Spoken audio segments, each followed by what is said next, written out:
is more than one small country.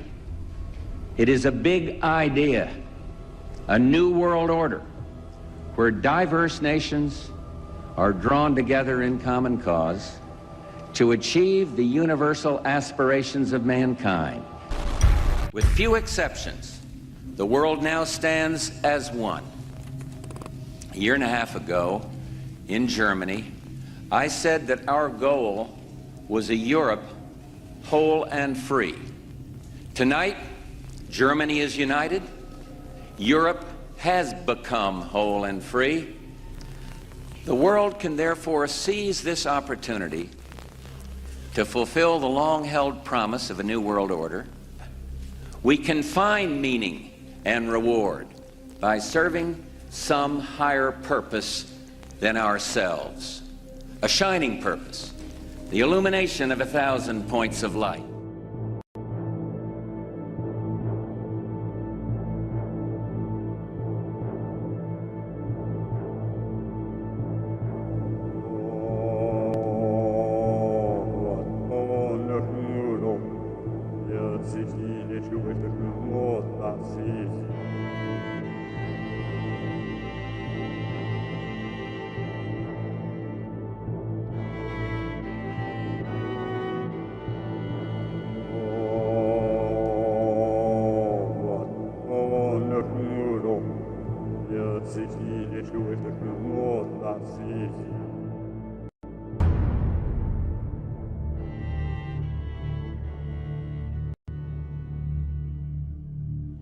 Something's wrong. Something's absolutely wrong.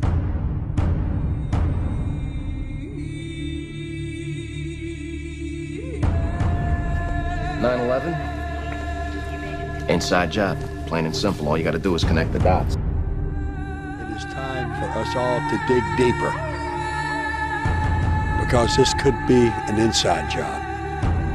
I do believe that it defies physics for the World Trade Center Tower 7, Building 7, which collapsed in on itself. It is impossible for a building to fall the way it fell without explosives being involved. The Building 7 thing, you know, if you look at the way it fell, I mean, it looks like a controlled demolition.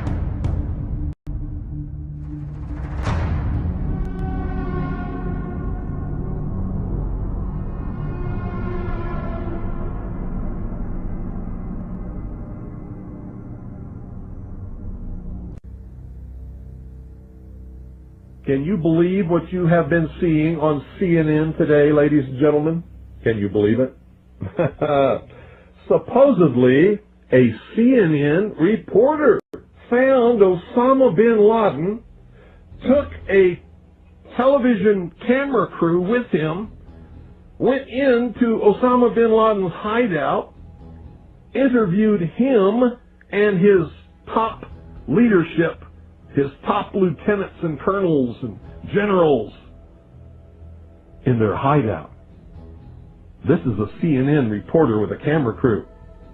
And he came out and told everybody, within 3 weeks, Osama bin Laden is going to attack the United States and Israel. Now, don't you think that's kind of strange, folks? You see, because the largest intelligence apparatus in the world, with the biggest budget in the history of the world, has been looking for Osama bin Laden for years and years and years, and can't find him. A reporter from CNN and his little camera crew got in to Osama bin Laden's secret hideout and conducted an interview. If you don't believe me, tune into CNN. They're probably running it right now as I'm speaking. And if you believe it, you are one of the stupidest jerks that ever lived on the face of this earth. And whatever is going to happen that they're going to blame on Osama bin Laden, don't you even believe it. When in hell are all you people going to wake up?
lobby first, then a plane hit the building, but then another plane hit the other building.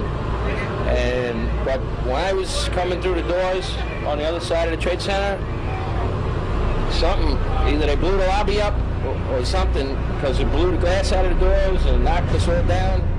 You're in the building trying to help people, and it's exploding on your side of the building, so I don't think it can get any worse than this. It wasn't from the jet fuel. No way.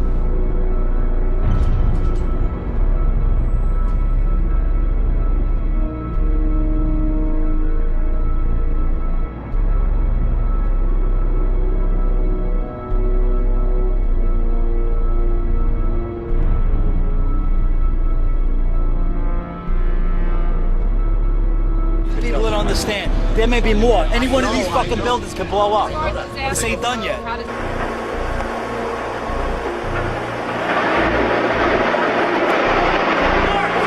See the firemen assembled here, the police officers, FBI agents. Towers! A huge explosion now, leading debris on all of us.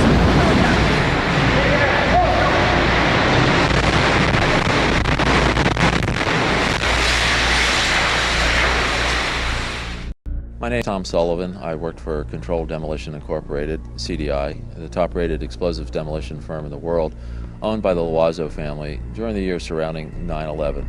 And I worked for them as an explosives loader for 2.5 years.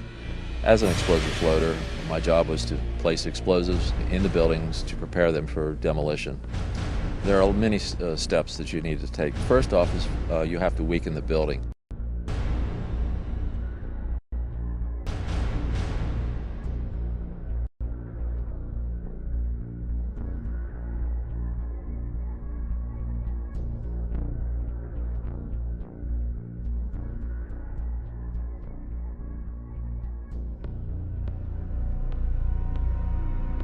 To weaken the building, that means the staircase, all the staircases have to be cut at intervals. The firewalls have to be removed. The elevator shafts have to be cut. I looked down to my right, and the elevators exploded, something out of like a Bruce Willis Die Hard movie. People just come running out of the elevators on fire, fireballed.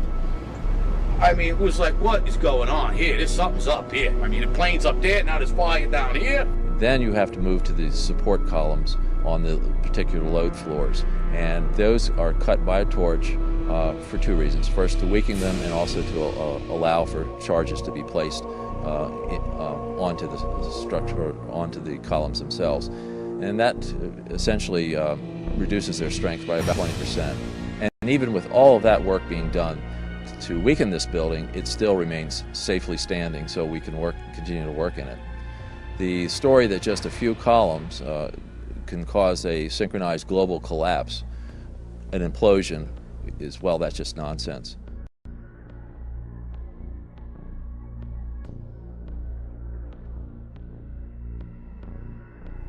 I don't see how this could actually happen in real life. When we load a building, we have to have all the support columns on a given load floor fail at the same time, within milliseconds of one another. And therefore, the entire building comes down in a synchronized implosion.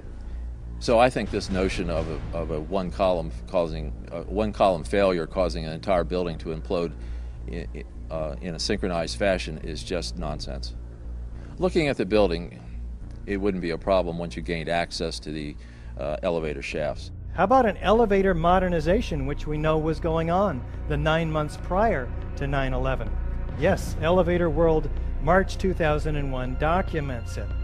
In fact, they were in the middle of this modernization.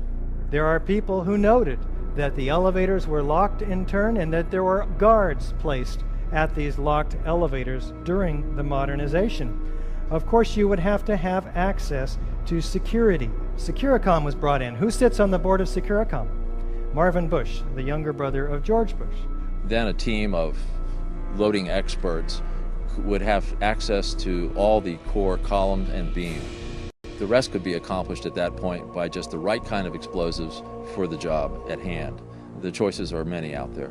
You wouldn't need miles and miles of det cord. You could have used wireless remote detonators, and they have been available for years. You need to only look at an action movie to see them in use, and of course the military has them as well.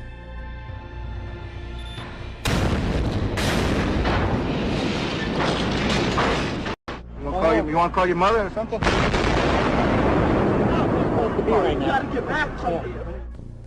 Contractors don't use them, on the other hand, because they're just too expensive. Well, you wouldn't have found steel casings to be left in the rubble. They haven't been used for years. What we use now is RDX, copper-jacketed shape charges, and when they're initiated, there's nothing left of those charges. And in the case of thermite, well, thermite self-consuming cutting charges have been around since they first patented in 1984. So there would be nothing left in the debris pile except some residue of molten iron.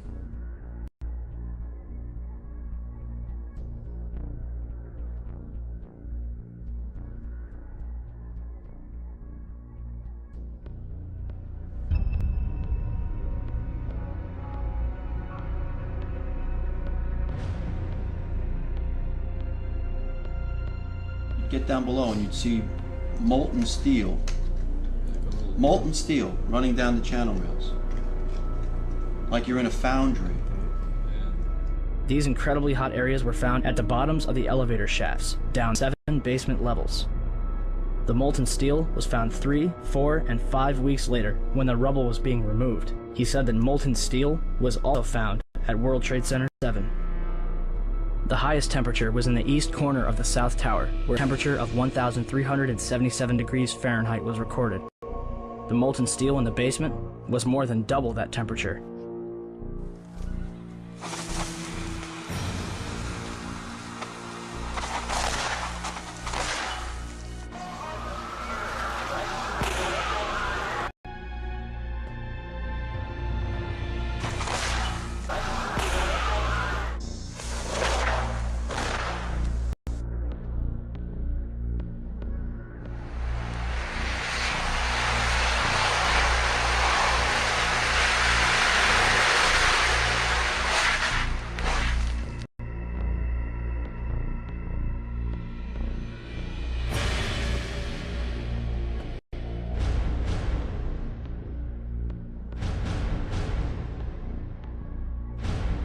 With any implosion, you don't hear one massive boom sound. What you do hear is smaller explosions going off.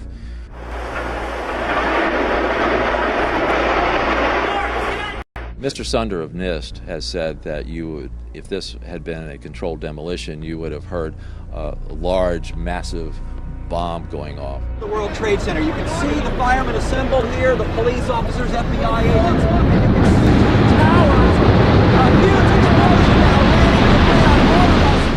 What in reality happens with a controlled demolition is you hear a successive, progressive, smaller waves of smaller explosions going off.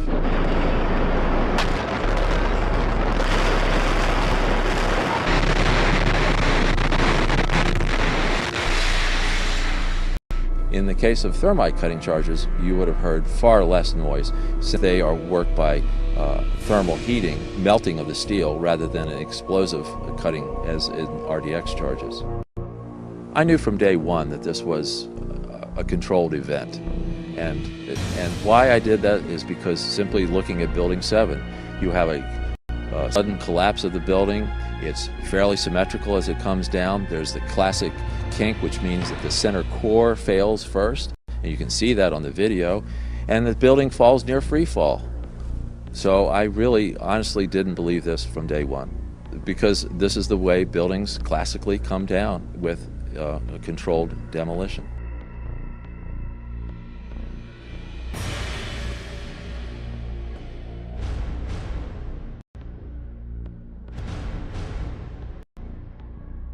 This material is not normal thermite. That's the other thing that really needs to be understood. Anybody could make normal thermite. You can get the ingredients, you can mix them together, you can make them. Any kid could basically do it if they knew the recipe.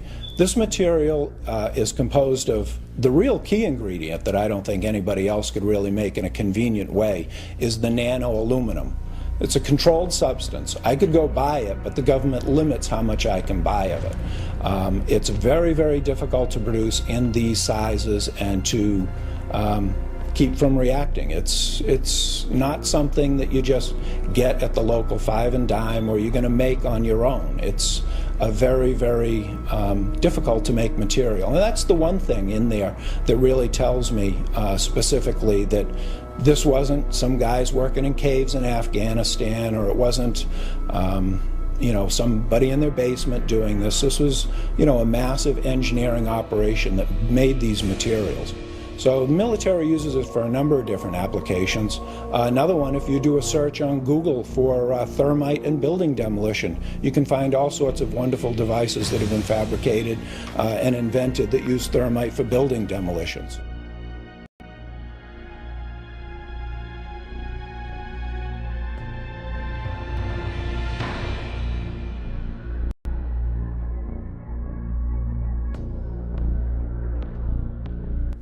An example would be that in 1984 there was a patent issued for thermite cutter charges to be used in building demolitions that could shoot molten iron through the structural steel in milliseconds.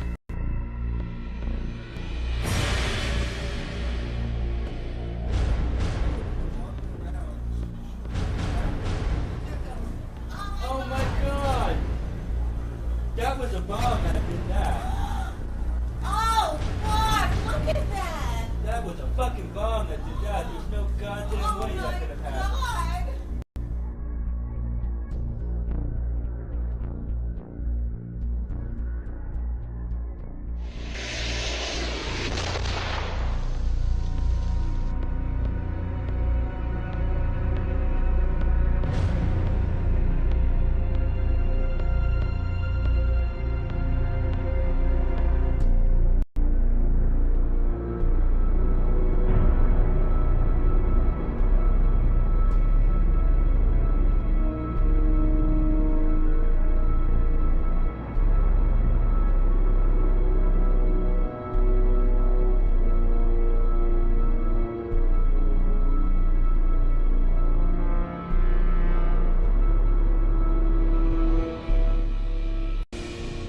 You can imagine when you assemble these chemicals on a large scale, the amount of heat that you generate.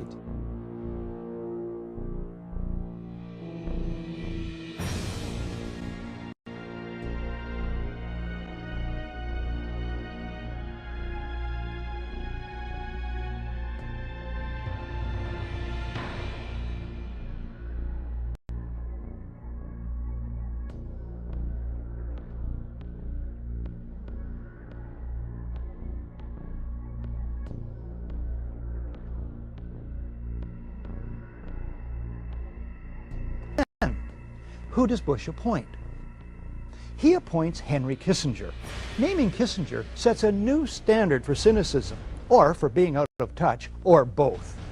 A New York Times editorial suggests the choice was to contain an investigation the White House long opposed.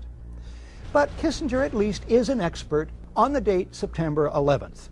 It was on that day in 1973 that the CIA-assisted overthrow of the democratically elected government of Chile takes place, masterminded by Kissinger for Richard Nixon. President Salvador Allende is murdered. After a universal backlash, Kissinger backs off. Bush then names, it's 431 days now, Thomas Kean and Lee Hamilton as co-chairman. Kean's Azerbaijan oil connections and other conflicts of interest should make him ineligible from the outset.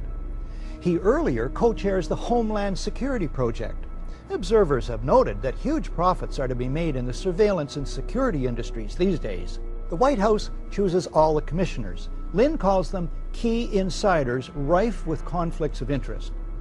The White House brazenly appoints as the executive director one Dr. Philip Zelikow, a right-wing Republican hawk deeply involved in the Bush circle, a member of the Bush-Cheney transition team, and a National Security Council advisor with Condoleezza Rice under Bush 1. The Bush White House did everything in its power to derail an open inquiry. Then, when faced with its inevitability, the president and his aides sought to limit its scope, its access, and its funding. This commission was about as independent from White House control and manipulation as the abused prisoners at Abu Ghraib were from their jailers. The White House releases only 25% of 11,000 documents requested. It blacks out portions of the released documents, resists requests that the administration officials testify under oath, and tries to rush the commission's deadline. Bush and Cheney meet the commission, but it is behind closed doors. They refuse to testify under oath. No tape recorders are allowed. No transcript is allowed. Bush makes no opening statement, and those taking notes must submit them to security personnel. My administration will not talk about how we gather intelligence, if we gather intelligence, and what the intelligence says. I will not discuss. We will not discuss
Well, the simple fact is, Barry, that they didn't know where to go. The reason that they didn't know where to go was because a number of conflicting and overlapping war game exercises were taking place, one of which, Northern Vigilance, had pulled a significant number of North American fighter aircraft into Canada and Western Alaska and Northern Alaska in a mock Cold War hijack exercise. There was another drill, Vigilant Guardian, which was a hijack exercise, a command post exercise, but it involved the insertion of false radar blips onto radar screens in the Northeast Air Defense Sector. There was another exercise, Vigilant Warrior, which was, in fact, according to a NORAD source, a live-fly hijack drill being conducted at the same time. With only 8 available fighter aircraft, and they have to be dispatched in pairs, they were dealing with as many as 22 possible hijacks on the day of 9/11, and they couldn't separate the war game exercises from the actual hijacks.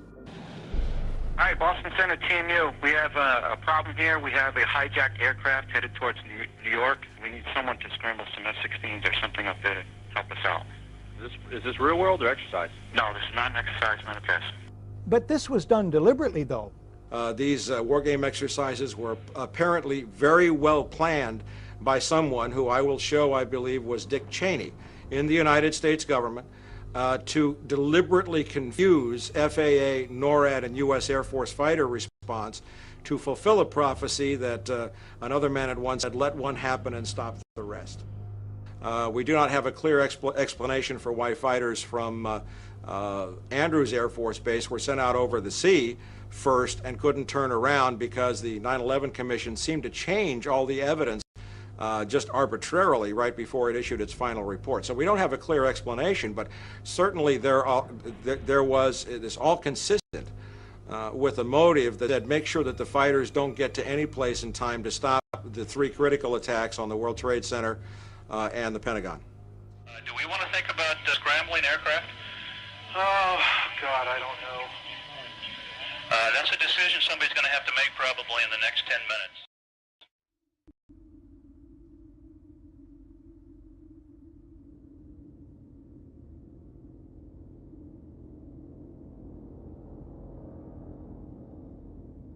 You know, it might have appeared that way, but from my close-up inspection, there's no evidence of a plane having crashed anywhere near the Pentagon. The only site is the actual site of the building that's crashed in, and as I said, the only pieces left that you can see are small enough that you could pick up in your hand. There are no large tail sections, wing sections, a fuselage, nothing like that anywhere around, which would indicate that the entire plane crashed into the side of the Pentagon. Something started to fire with some explosion at the Pentagon not long after the two World Trade Centers. Did you see anything flying overhead just before this explosion? We can't see exactly where the source of the explosion was, but you could hear it very clearly with a loud boom. Or two, the first one is all New York now. Michael, if you can hear me, we just heard another explosion down at the Pentagon building. We just heard another loud explosion down at the Pentagon building just seconds ago. Another explosion of some sort. Now, it could be a secondary explosion here from something happening, but we just heard a loud pop just as you were coming to me. It seemed to be on the east of here. I can't tell what it is. It might be something that's secondary to this because we had a number of small explosions after the fire occurred. We're not talking about something that's entertaining or sensational. We're talking about your government, where you live, your country, your freedoms. Right. And what we're talking about here is things which you see every day. Like someone said a long time ago, many will look with their eyes but not see, and listen with their ears but not hear. And that's us. That is this country. We have been looking at things all along and never realizing the significance of the occult emblems that we're seeing today. Okay. We're talking about a global government that's in existence right now. We're not talking about a nation that is going, we're talking about a nation that is gone. We do not control the government of the United States of America. The United States of America is controlled by this evilarchy. They control the money system, they control the State Department, they control the presidency. The seal that we have on an American dollar bill is an occult seal of an occult society pursuing an occult agenda.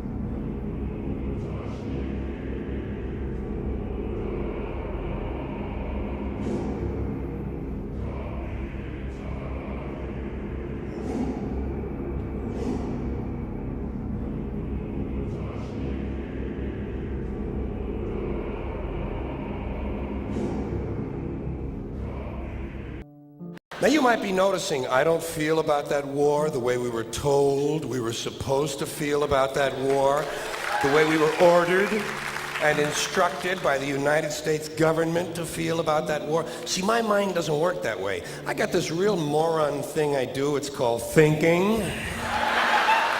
And I'm not a really good American because I like to form my own opinions. I don't just roll over when I'm told to. Sad to say, most Americans just roll over on command. Not me. Not me. I have certain rules I live by. My first rule, I don't believe anything the government tells me. Nothing. Zero.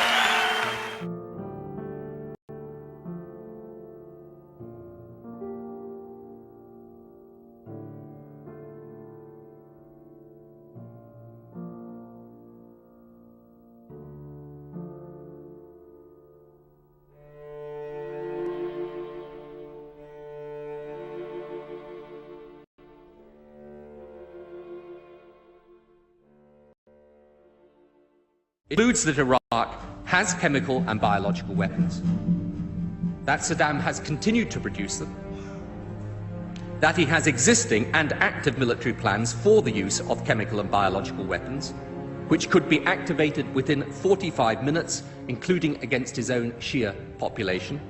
The United States knows that Iraq has weapons of mass destruction. Any country on the face of the earth with an active intelligence program knows that Iraq has weapons of mass destruction. There is no doubt that Saddam Hussein now has weapons of mass destruction.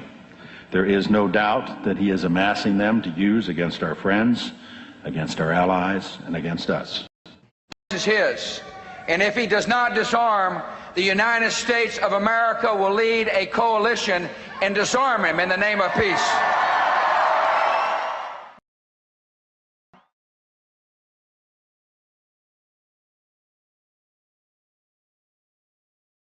aids and protects terrorists, including members of Al-Qaeda.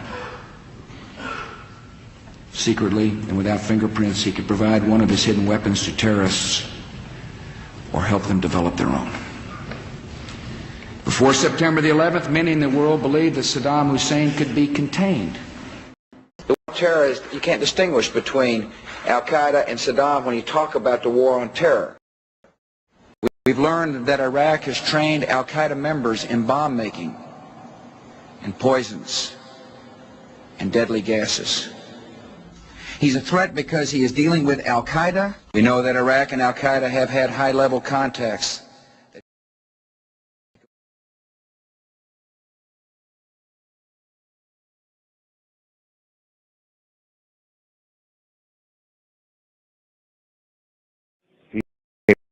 Capability with respect to weapons of mass destruction. He is unable to project conventional power against his neighbors.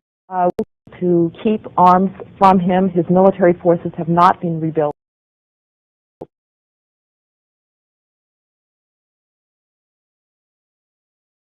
That there were not weapons of mass destruction there. You said you knew where they were.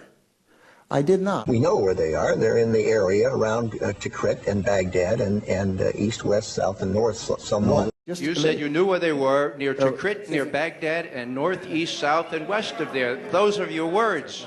My words were... We know where they are. They're in the area around Tikrit and Baghdad and east, west, south, and north somewhat. Senator got his facts wrong. I have not suggested there's a connection between Iraq and 9/11.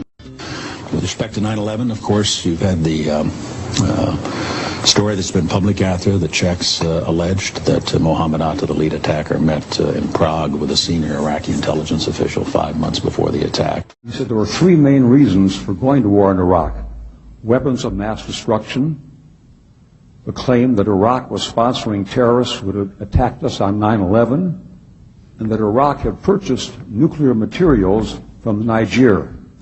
All three of those turned out to be false.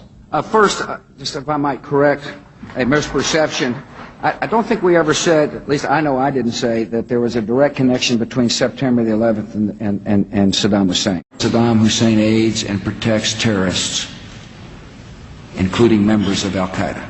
You have said in the past that it was, quote, pretty well confirmed. No, I never said that. Okay. I never think said that is... No, it's absolutely not. What I said was, well confirmed, that he did go to Prague and he did meet with a senior official of the Iraqi intelligence service.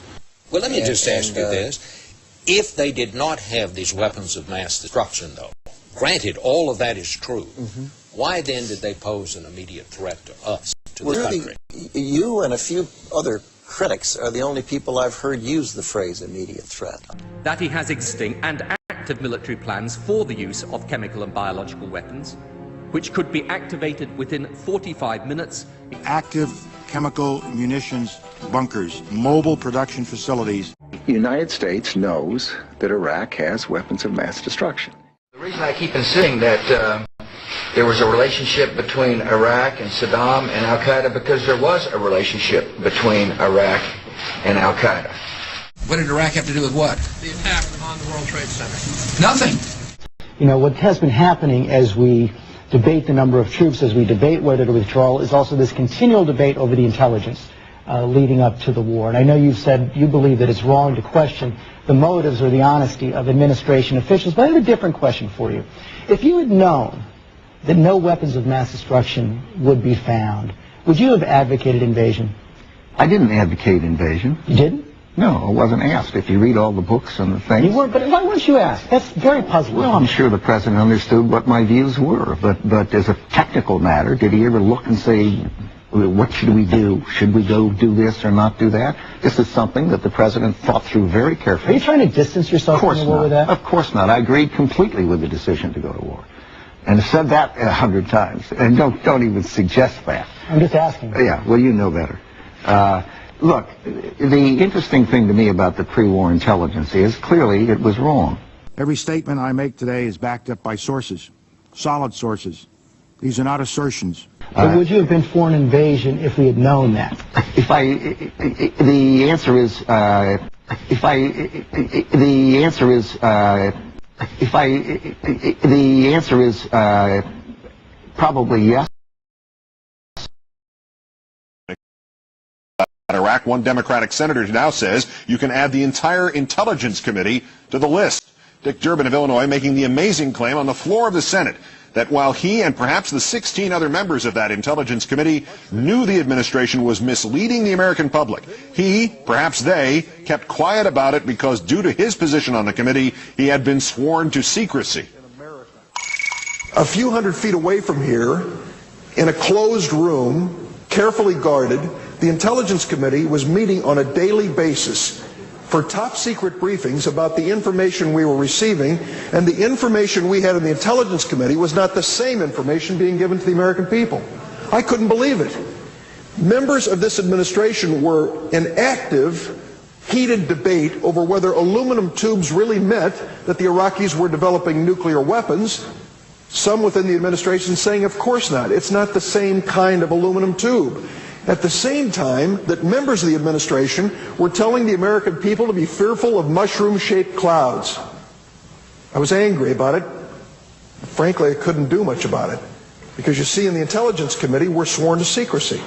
We can't walk outside the door and say, the statement made yesterday by the White House is in direct contradiction to classified information that's being given to this Congress. We can't do that. We couldn't make those statements. And so in my frustration, I sat here on the floor of the Senate and listened to this heated debate about invading Iraq, thinking the American people are being misled.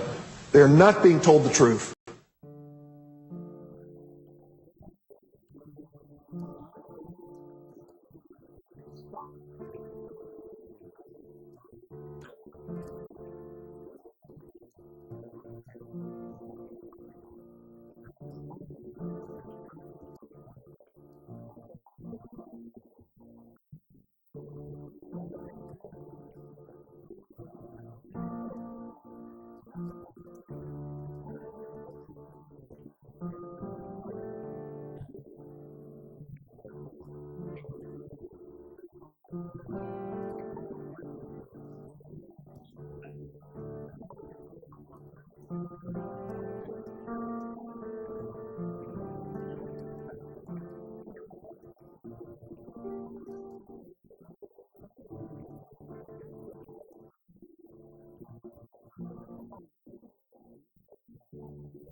Those weapons of mass destruction got to be somewhere.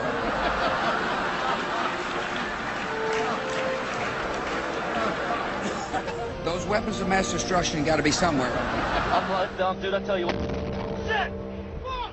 Oh, my ear! We need to get the fuck out of here! Nope, no weapons over there.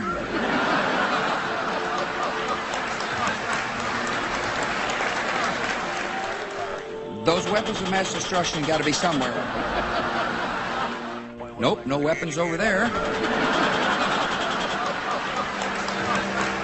Maybe under here.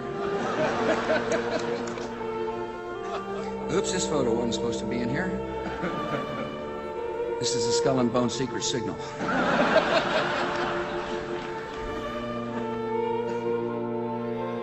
This is a Skull and Bone secret signal.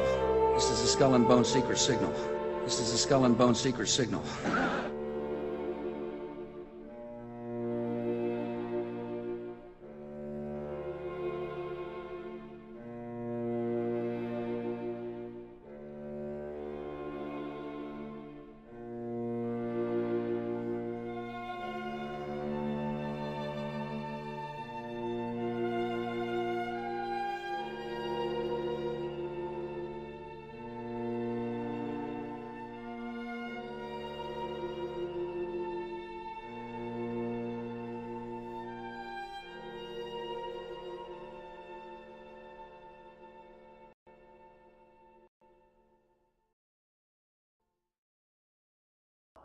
Sooner or later, the people in this country are going to realize the government does not give a fuck about them. Government doesn't care about you or your children or your rights or your welfare or your safety. It simply doesn't give a fuck about you. It's interested in its own power. That's the only thing, keeping it and expanding it wherever possible.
Some cringe when they hear the term New World Order, despite all of these prominent people using it. What is at stake is more than one small country. It is a big idea, a new world order, where diverse nations are drawn together in common cause to achieve the universal aspirations of mankind.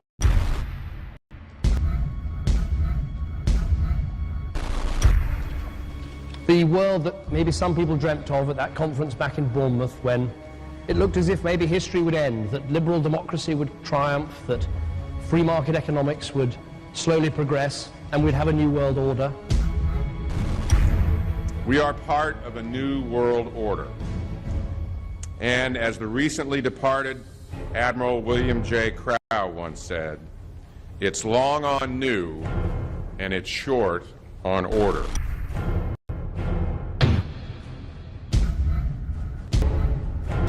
Walter Isaacson wrote a wonderful book about some of the wise men who helped shape the New World Order following the Second World War.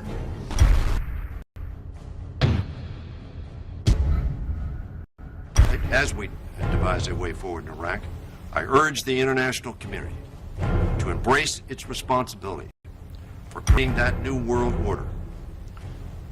A new world order based upon collective action.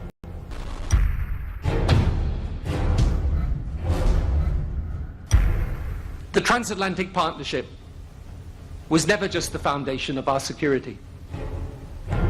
It was the foundation of our way of life. It was forged an experience of the most bitter and anguished kind. Out of it, came a new Europe, a new world order, a new consensus as to how life should and could be lived. And just like that, it was gone. It was a new world order. That's what President George H. Bush said. With few exceptions, the world now stands as one. A year and a half ago, in Germany, I said that our goal was a Europe whole and free. Tonight, Germany is united. Europe has become whole and free. The world can therefore seize this opportunity to fulfill the long-held promise of a new world order. We can find meaning and reward by serving some higher purpose than ourselves. A shining purpose, the illumination of 1,000 points of light. This is a world that is likely to be dominated in the near future, and perhaps longer, by the Gulf War and the New World Order, which is the buzzword of the moment. So the secret of a new world order, and at this point it's just a slogan, but it does have some historical background in terms that orders have succeeded each other over time. The secret of this is to learn how to use coalitions. Bush has invoked a new world order without enunciating a new American purpose. The president has still failed to articulate clear goals for our nation's foreign policy in this new age. And that's why I wanted to speak to you today about the new world taking shape around us, about the prospects for a new world order now within our reach. In the coming weeks, I'll be talking in some detail about the possibility of a new world order emerging after the Cold War. But today, I want to discuss another aspect of that order. You see, as the Cold War drew to an end, we saw the possibilities of a new order in which nations work together. It refers to new ways of working with other nations to deter aggression and to achieve stability. As old threats recede, new threats emerge. The quest for the new world order is in part a challenge to keep the dangers of disorder at bay. We must build on the successes of Desert Storm to give new shape and momentum to this new world order. Only when this transformation is complete will we be able to take full measure of the opportunities presented by this new and evolving world order. The new world order really is a tool for addressing a new world of possibilities. This order gains its mission and shape not just from shared interests, but from shared ideals. After the Gulf War had ended, Bush was so obsessed with the idea of a new world order that he had a series of Glocks imprinted with the term that he would give to members of his administration, including Colin Powell, Brent Scowcroft, Dick Cheney, and General Norman Schwarzkopf. Cheney would even approve policy papers regarding the New World Order. Defense Secretary Dick Cheney has approved a revised draft of a policy document on the New World Order. The Pentagon is backing off a controversial earlier draft and has abandoned a one superpower strategy. The final document puts more emphasis on international alliances and organizations. This would become an unprecedented time period for people all over the globe to discuss at length what the New World Order meant to them. The New World Order means different things to different people, but to those who expect to be in control of it, it means the same thing. It means all the world under their control. They believe that somebody must rule. After all, people are too darn dumb to know how to rule themselves. They figured that that's their role. World government is good, right? It put an end to war. Well, it could put an end to war because you just only have one dictator. I think Adolf Hitler had that in mind. He wanted a world government too, with himself as the master leader. Actually, the idea of global governance and a one world order has been around for centuries, and the term New World Order has been used frequently in recent history. In ragged, spasmodic fashion, a new world order is coming into being, but it looks less and less like the world order that Mr. Kissinger had constructed in his own mind. Kissinger's New World Order would fall under the radar for some time. However, it saw a vast revival during the first Bush administration. Here is Brent Scowcroft, former vice chairman of Kissinger Associates and former national security advisor under both Ford and Bush Sr., as he discusses the New World Order. Looking at the subtitle this morning, Are We Ready for the New World Order? Gives me something of the shudders. That phrase, New World Order, I'm afraid I'm partly responsible for resurrecting. I find the term New World Order very revolting, and just not only historically but politically today. I think Harding is absolutely right, and the actions of the administration just after enunciation of the New World Order put the lie to the fact there is any real substance behind what they say as New World Order. The first act of the New World Order was A, to make war, and then B, was to sell arms all over again. Is there a New World Order? We know certainly that George Bush has copyrighted the term at this point. In the aftermath of this war, though, is it an empty vessel into which something will be poured? Is it the appropriate term to use? Is it going to be a New World Order, or will disorder be just as significant in this process as we look ahead? We are very, very skeptical of an international order if we are not sure how the rules will be made, because thus far the international order has been made with rules that we had no input into and that affect us, and even when on the few occasions when the rules will seem to favor us, then they get changed. A unipolar world, a world of one superpower, may be quite dangerous for us. The New World Order under the United Nations would mean, among other things, an end to our God-given rights given us and secured by the Constitution. The New World Order, which now has been called by some the New World Disorder, and by some people on the more liberal persuasion, the taking over of the world by the Council on Foreign Relations, the Trilateral Commission, and the UN to put us all in slavery. But what are these organizations? Who founded them? And what are the stated goals of each? Before we begin with the Council on Foreign Relations, let's delve further into history to understand roundtable groups and their origins. Its roots go way, way back in history, and they go back to the formation of a secret society, a secret organization. The bottom line is that you take the roots of that organization and you find out that they created in all of the British dependencies what they call roundtable groups. And then around those little roundtable groups, they created front groups. And the purpose of these front groups and roundtable groups was to penetrate into the governments of all of these different countries, to penetrate into the media centers, to penetrate into the educational systems. In other words, to penetrate into the social fabric, the power centers of society, and literally take them over from the inside without anybody being aware that they were controlling influence. The League of Nations was the first attempt at the New World Order, the first attempt at a global government based on the model of collectivism. And it was the brainchild of the elitists, the ancestors of the very people who are still working on this project. They're collectivists, they're very wealthy people. They're the ones in this country who dominated the powerful tax-exempt foundations, like the Carnegie Endowment Fund for International Peace, the Rockefeller Funds, the Ford Foundation, and groups like that.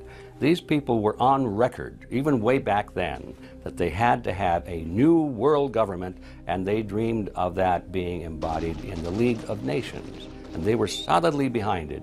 And that was one of the reasons those people encouraged the United States into World War I, was because of the crisis of World War I, and that would also condition Americans to thinking of making big changes in their system, because we certainly don't want another war like that, do we? There's that fear angle again.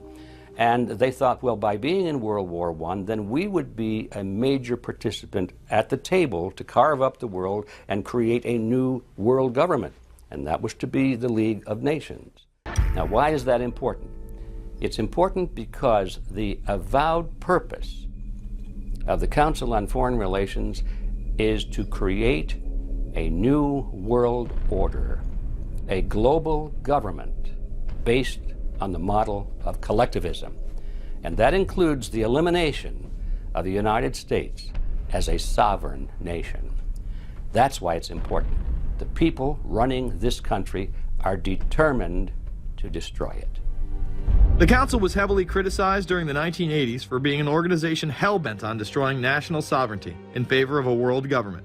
So many of its members hid their association with the organization. Dick Cheney had this to say in response to a question by David Rockefeller, who became the CFR's youngest director in 1949 and was chairman of the board from 1970 to 1985. He remains an honorary chairman to this day. It's good to be back at the Council on Foreign Relations. As Pete mentioned, I've been a member for a long time and was actually a director for some period of time. I never mentioned that when I was campaigning for re-election back home in Wyoming. Now, you are the president of the Council on Foreign Relations, all right? Yes, sir. You guys toy with countries of the world like toys, don't you? You're like the Illuminati, you're the Masons, you control everything, don't you? That's the rap on you guys. So every place there's questions coming from this documentary. And you don't have to believe everything in the documentary to still have questions come up. And you look back and you remember what you saw and what you were told, and now you have questions. You have these private groups that are run and created by the elite, by the ultra-rich, wealthy families that have been manipulating global markets from behind the scenes for generations. They create these private groups that then feed information to the government, to senators, to congressmen, their recommendations, their policy papers, what they think should happen. And it's fascinating because if you actually read what it is that they're doing, the recommendations that they make, they're very able to get them put in place. Discussions that are going on in these private groups are really talks that should be going on in Senate committees and in the halls of Congress, but they're happening with these ultra-elite groups that are then pushing their propaganda into the political mainstream, and then it's becoming enacted, it's becoming put into law. Still not convinced the CFR is promoting a new world order? Listen to what Leslie Gelb had to say upon leaving the New York Times to chair the organization as its president in 1993. I loved it. Doing a column is a great job. I'm going to an equally great but different job, and in a way a job that caps everything I've been doing in my life, in government, in academia, and in journalism. I think that's what the Council on Foreign Relations will allow me to do. Well, you know, for example, you had me and 3 or 4 other folks on this show a few months ago to talk about the New World Order, right? Exactly. Right? Bob I talk Hormats about and it, you, exactly. Right. I talk about it all the time. New World Order wants a global system where one small central authority of individuals can then dictate a policy that's going to be distributed down to the rest of the world, everywhere, in the smallest little town in the middle of nowhere in some remote country. I now think it's safe to say that the Council is extremely influential on the world stage and openly promote global governance. The Council and the globalists were able to take this agenda to the next level following World War II. The United Nations was born out of the ashes of this conflict. Unlike the League of Nations, the United States not only joined this organization, they championed it. First book I wrote was The Fearful Master, a second look at the United Nations. It was written at a time when it was not popular to be critical of the UN. I mean, the United Nations was viewed by almost everybody as our last best hope for peace. It was a means, we were told, to bring humanity together and put an end to war and live in peace and harmony and promote trade and all of these good things. I wish it were any of those things, but it's not. The original charter for the United Nations was drafted in San Francisco in 1945, and the United States became a permanent member of the Security Council, along with France, the United Kingdom, the Soviet Union, and the Republic of China. The process by which other nations' belief systems could be used to erode and eviscerate our Constitution and Bill of Rights had taken a giant leap forward. The United Nations is one of the most well-known sort of globalization attempts. Its primary goal is to streamline all the governments of the world, to create a global council and to unify all the rules and all the regulations for the world. So it's essentially the precursor and an engine of this new world order. The United Nations is made up of all of the countries of the world, most of which are dictatorships of one kind or another. And you don't take a bunch of dictatorships and put them into a bag and shake it up and come out with a freedom-loving governmental unit. You come out with a global dictatorship. This was the public base of global governance. However, many other organizations have been birthed since. Even more suspect is a private group called the Trilateral Commission. David Rockefeller and Henry Kissinger are among its some 300 influential members. The Trilateral Commission, rich and powerful business and political leaders from Japan, Europe, and North America. The New York-based policy group was formed in 1973 by Chase Manhattan Bank Chairman David Rockefeller. In addition to Rockefeller, there are many other noted American members. Among them, economist Alan Greenspan, former Defense Secretary Harold Brown. George Bush was once a member but resigned last year before his unsuccessful presidential campaign. Back then, it wasn't politically wise to be aligned with what his party's right wing considered a shadow world government. The United Nations would take over America. The Trilateral Commission would control the world. Just look at its membership, they say. Current and former members include Presidents Clinton, Bush, and Carter. Names like Brzezinski, Christopher, Kissinger, and Schultz. And top executives of ITT, Xerox, Exxon, and Nations Bank. Although this group with only 300 members seems to be at the apex of the power structure, there is yet another group formed in 1954 that is even smaller in number and has a greater influence on world events. Meet the Bilderberg Group. This elite group meet annually around the globe. There is a core group of members who have attended every year for decades, such as David Rockefeller, Henry Kissinger, and Queen Beatrix of the Netherlands. These members invite others who are politically and socially relevant at the time. Each year, around 140 people are in attendance. Real quick, I asked two of these questions. In 2004, you attended a meeting in Italy called the Bilderberg Group. I just want to know what you were doing out there, what that was all about. If she lied to me and told me she didn't go, I figured you might tell me the truth. All I did was go. They had a Republican and a Democrat. I gave like a 20-minute talk on the presidential election. You didn't have anything to do with being John Kerry's running mate? Did you talk about that at all? No, because I wasn't his running mate. Okay. I happened to be in Europe then on my way to Russia. I was invited to go to Bilderberg by Vernon Jordan, a friend of mine and a genuine hero of the civil rights movement. And to the best of my knowledge, NAFTA was not discussed by anybody in my presence. Documents released by the group in 2001 revealed that in September of 1955, the group met in Germany and covertly outlined the idea of a European Union. Section E, European Unity, discusses the general support for European integration and unification, and the idea to unify Germany once again with the rest of Europe under a common marketplace. Belgian Viscount and current Bilderberg chairman Etienne Davignon told the EU Observer in 2009 that the next Bilderberg meeting could improve understanding on future action in the same way it helped create the euro in the 1990s. This illustrates the patience, vision, and reach of this organization.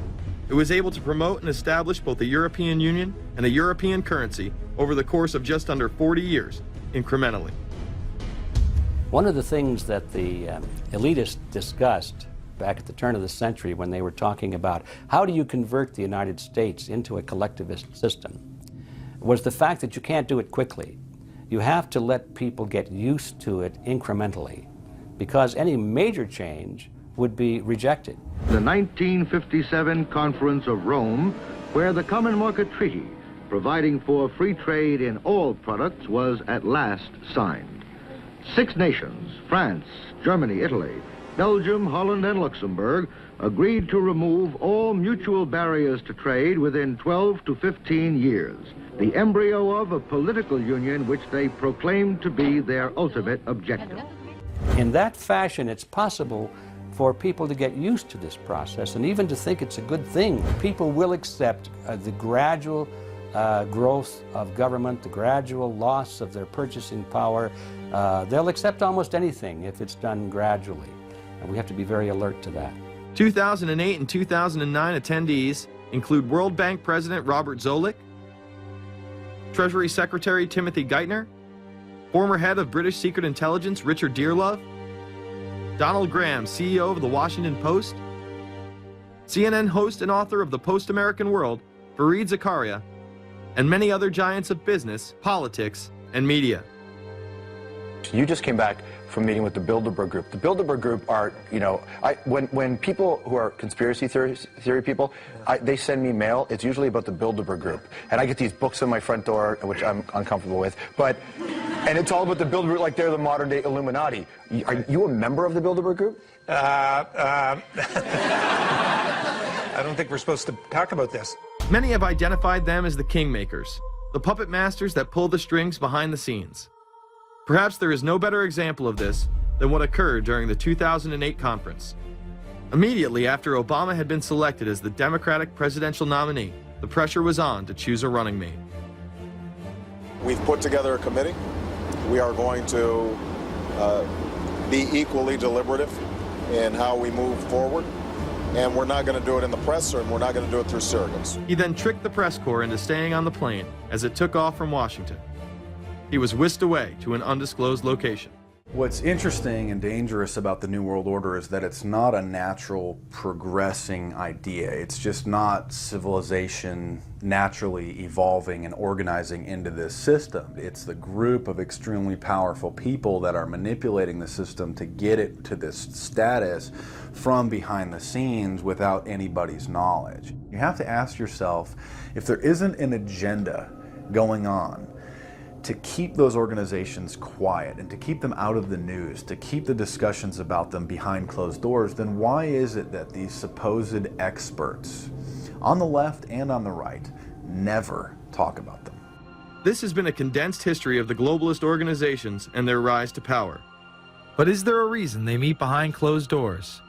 A shadow world government has been mentioned, but to truly understand what that means, let's go back to this iconic warning from President Dwight D. Eisenhower. Progress toward these noble goals is persistently threatened by the conflict now engulfing the world. It commands our whole attention, absorbs our very beings.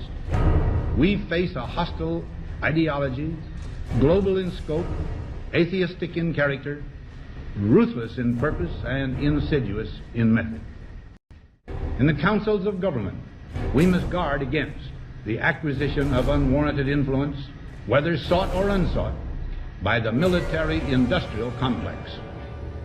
The potential for the disastrous rise of misplaced power exists and will persist. Through multinational corporations, global intelligence networks, out-of-control banksters, all under the veil of national security and black operations, the global elite have consolidated power on a massive scale over the last several decades. You see, global corporations not only fund and develop large technological and military projects here and abroad, they also own the consumer industry and production, as well as all of the important media. By owning the vast majority of what we hear and see on a daily basis, we have been manipulated on a mass scale as to regards to what we believe and desire, both socially and politically. Edward Bernays, the nephew of world-famous psychoanalyst Sigmund Freud, would study group dynamics and become the father of public relations. He authored the book Propaganda in 1928.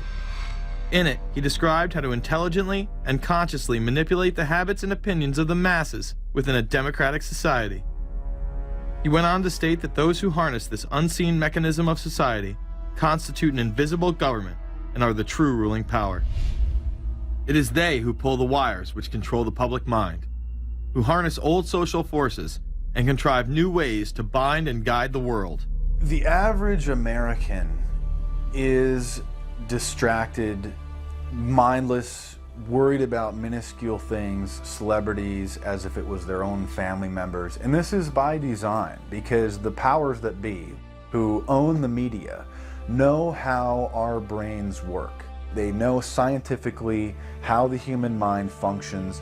They know about sociology, and they are using the media, and have used the media for decades now, to entertain people with issues that don't really matter. When you have the big news networks covering celebrity issues as if it's the most important thing, it becomes the most important thing. And this is not by accident. This is to keep us out of the way. Because if you're worried about the latest celebrity death or the latest celebrity couple or the celebrity breakup or your sports team having a shot at the Super Bowl or the World Series. There's so much information about those issues that can be discussed that will mesmerize people, and they won't know or care about the real issues that are out there. Well, I think this is just one more piece of evidence of the degree to which the media, supposedly the watchdogs, has become the gatekeeper of the system.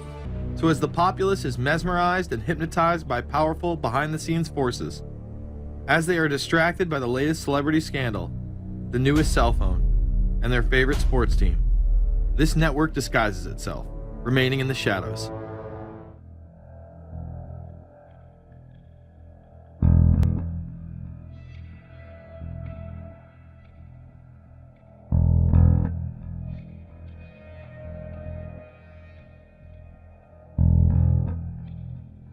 I appeared before the Congressional Committee to tell what I knew of activities which might lead to an attempt to set up a fascist dictatorship.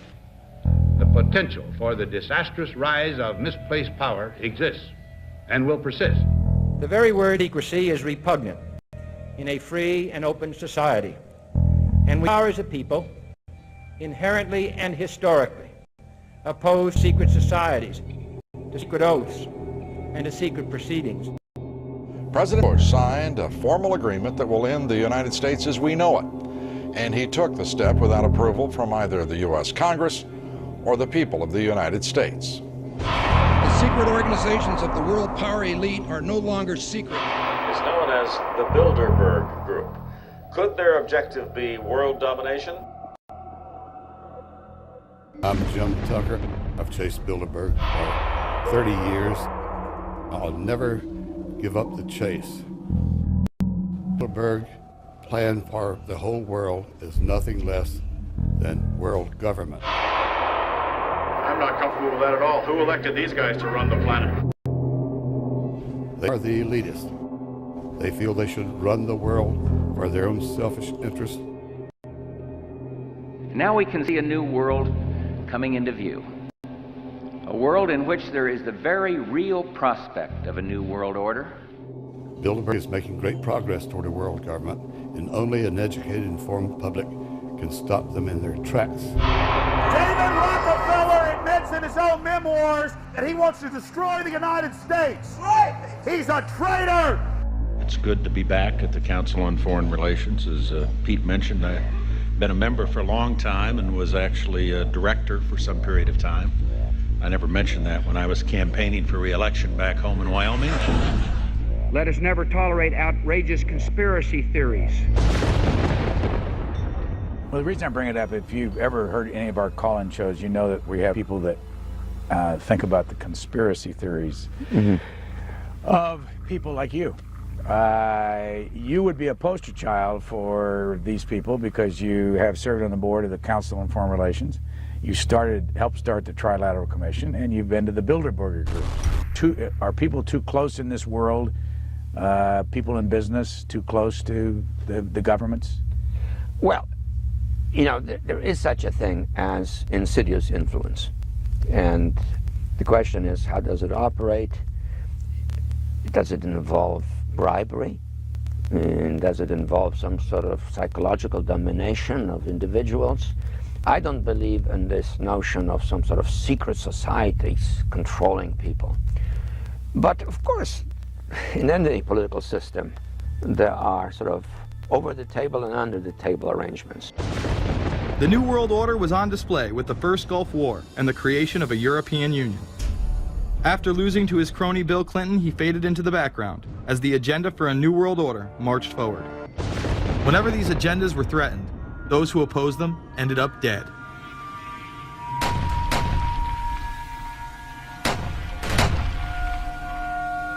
We've got some difficult days ahead. But it really doesn't matter with me now, because I've been to the mountaintop.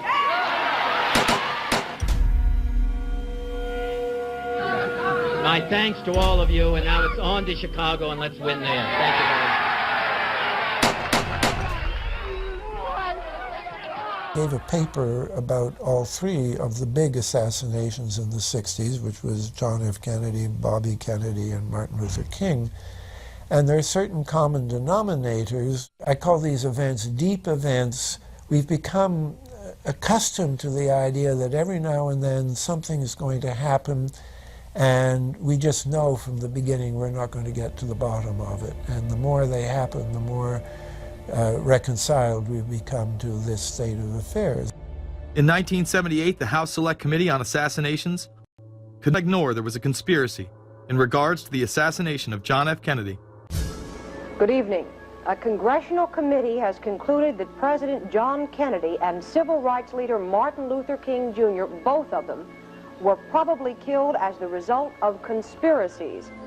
The House Assassinations Committee wound up its 2-year study by recommending that the Justice Department look into both cases. In the assassination of Dr. Martin Luther King, the committee concluded the likelihood of conspiracy. The committee's summary of findings says President Kennedy was probably assassinated as a result of a conspiracy, that its evidence establishes a high probability that 2 gunmen fired at the motorcade. The committee concluded that President Kennedy did not receive adequate Secret Service protection in Dallas, that the CIA was deficient in sharing information before and after, that the Justice Department and Warren Commission failed to pursue possible conspiracies and made their conclusions too definite. There seems to be no debate that the CIA and Secret Service were involved in the assassination, as you can clearly see 2 Secret Service agents being taken away from their positions at the back of Kennedy's vehicle just moments before the assassination. And no matter what you believe about Oswald, it has now been declassified that Oswald was trained by the CIA in 1957 under the cover of the Office of Naval Intelligence. Assassination is an option when the ruling class can identify an enemy who cannot be compromised. But how do they bend the population's will to do their bidding?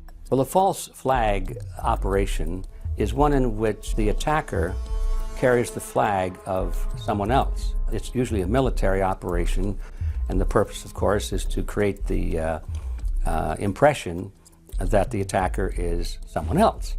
They want to create negative public opinion against the nation whose flag was being used. Or they may even not use a flag at all. This sort of thing is done all the time, and it's certainly not unique in history. I think we've been seeing a lot of it lately. Americans are easily motivated by false flag operations, and I think it's inevitable that we will see false flag operations in the near future. It is used in order to seize power at an accelerated pace. The government has lied about 9/11 repeatedly and used it to dominate the Middle East, while creating an evolving police state here, encroaching on civil liberties at home. And of course, building a new world order. There is a chance for the President of the United States to use this disaster to carry out what his father, a phrase his father used, I think, only once, and hasn't been used since, and that is a new world order. We know now that September 11th of 2001 was the beginning of what we might call a new world order. The new world order that this president's father talked about with such great enthusiasm seems to be high on the agenda of this administration. Under the second Bush administration, massive amounts of civil liberties were openly and brazenly taken away following 9/11. The passage of the Patriot Acts, the Military Commissions Act, and other horrifying anti-constitutional legislation was enabled by the incredible amount of fear generated by the media, all in the name of keeping us safe here at home. The war itself would create huge profits for the military-industrial complex, and the globalists would seize even more power and control over Middle Eastern resources in what they planned to become a Eurasian Union under their control. Although the establishment claimed to be fighting for our freedom abroad, they were destroying our sovereignty by stealth. Expanding on NAFTA, they were able to consolidate power on the domestic front by deindustrializing the United States through CAFTA, the Central American Free Trade Agreement, as well as the SPP, the Securities and Prosperity Partnership. Opponents, however, say the initiative is nothing less than a plan to create a North American Union that would eliminate sovereignty for all three nations. Building on the North American Free Trade Agreement, the NAFTA section of the Commerce Department is busy drafting laws and regulations for a North American Union, a union of Canada, America, and Mexico. The President has attended secret meetings and signed at least 2 agreements under the Security and Prosperity Partnership Program. The stated goal established by Presidents Bush, Fox, and Prime Minister Paul Martin is integration by 2010. It's a plan from the business elites, the political elites, that will cost more American jobs, cost American sovereignty, but it would fulfill the president's father's vision. Now, former United States Trade Ambassador Robert Zoellick is talking about it again with renewed vigor.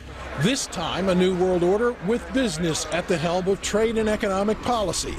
It's an agenda that goes hand in hand with the United States, Mexico, and Canada working quietly and behind the scenes to promote a common market with common deregulation for the benefit of multinational corporations. It's remarkable to me, the arrogance, the idea of just simply throwing away the nation's sovereignty, but they're trying to do so in so many ways. People better understand that they mean exactly what they're saying. It's a new world order they're trying to create. Dobbs, only mainstream anchor to expose the New World Order, resigned shortly after bullets were fired into his home. The elite do not plan on waiting around for these unions to be formed before implementing the next step in global government. Through the vast global economic crisis of the last few years, they have been able to devalue the dollar and undermine it as the world's reserve currency. They have allowed the Federal Reserve and IMF to consolidate power by taking control of the Securities and Exchange Commission, as well as issuing a global currency instead of the dollar, disguised as a special drawing rights unit. This aspect of the New World Order was announced at the G20 in April of 2009. There is a big thing that's going to happen in London at this G20, and then they're hiding it, they're camouflaging it, they're not talking about it. Coordination of international regulation. What they are going to do is to put our Fed and our SEC under the control, in effect, of the IMF. The New World Order, that's what they're planning in there, is to undermine the U.S. currency, and it's just really sad. What it really is putting the American economy under international regulation. Yeah. And those people who have been yelling, oh, the UN's going to take over global conspiracy government. Theorists. They've been crazy, but now they're right. There's 20 or whatever people in the G20, say there's 20 ministers, thousands of us, and we can't get our voices heard. When Geithner said he would be open to the idea of a global currency last week, yeah. Those conspiracy people had said and suggested that for years. Right. You're not wrong.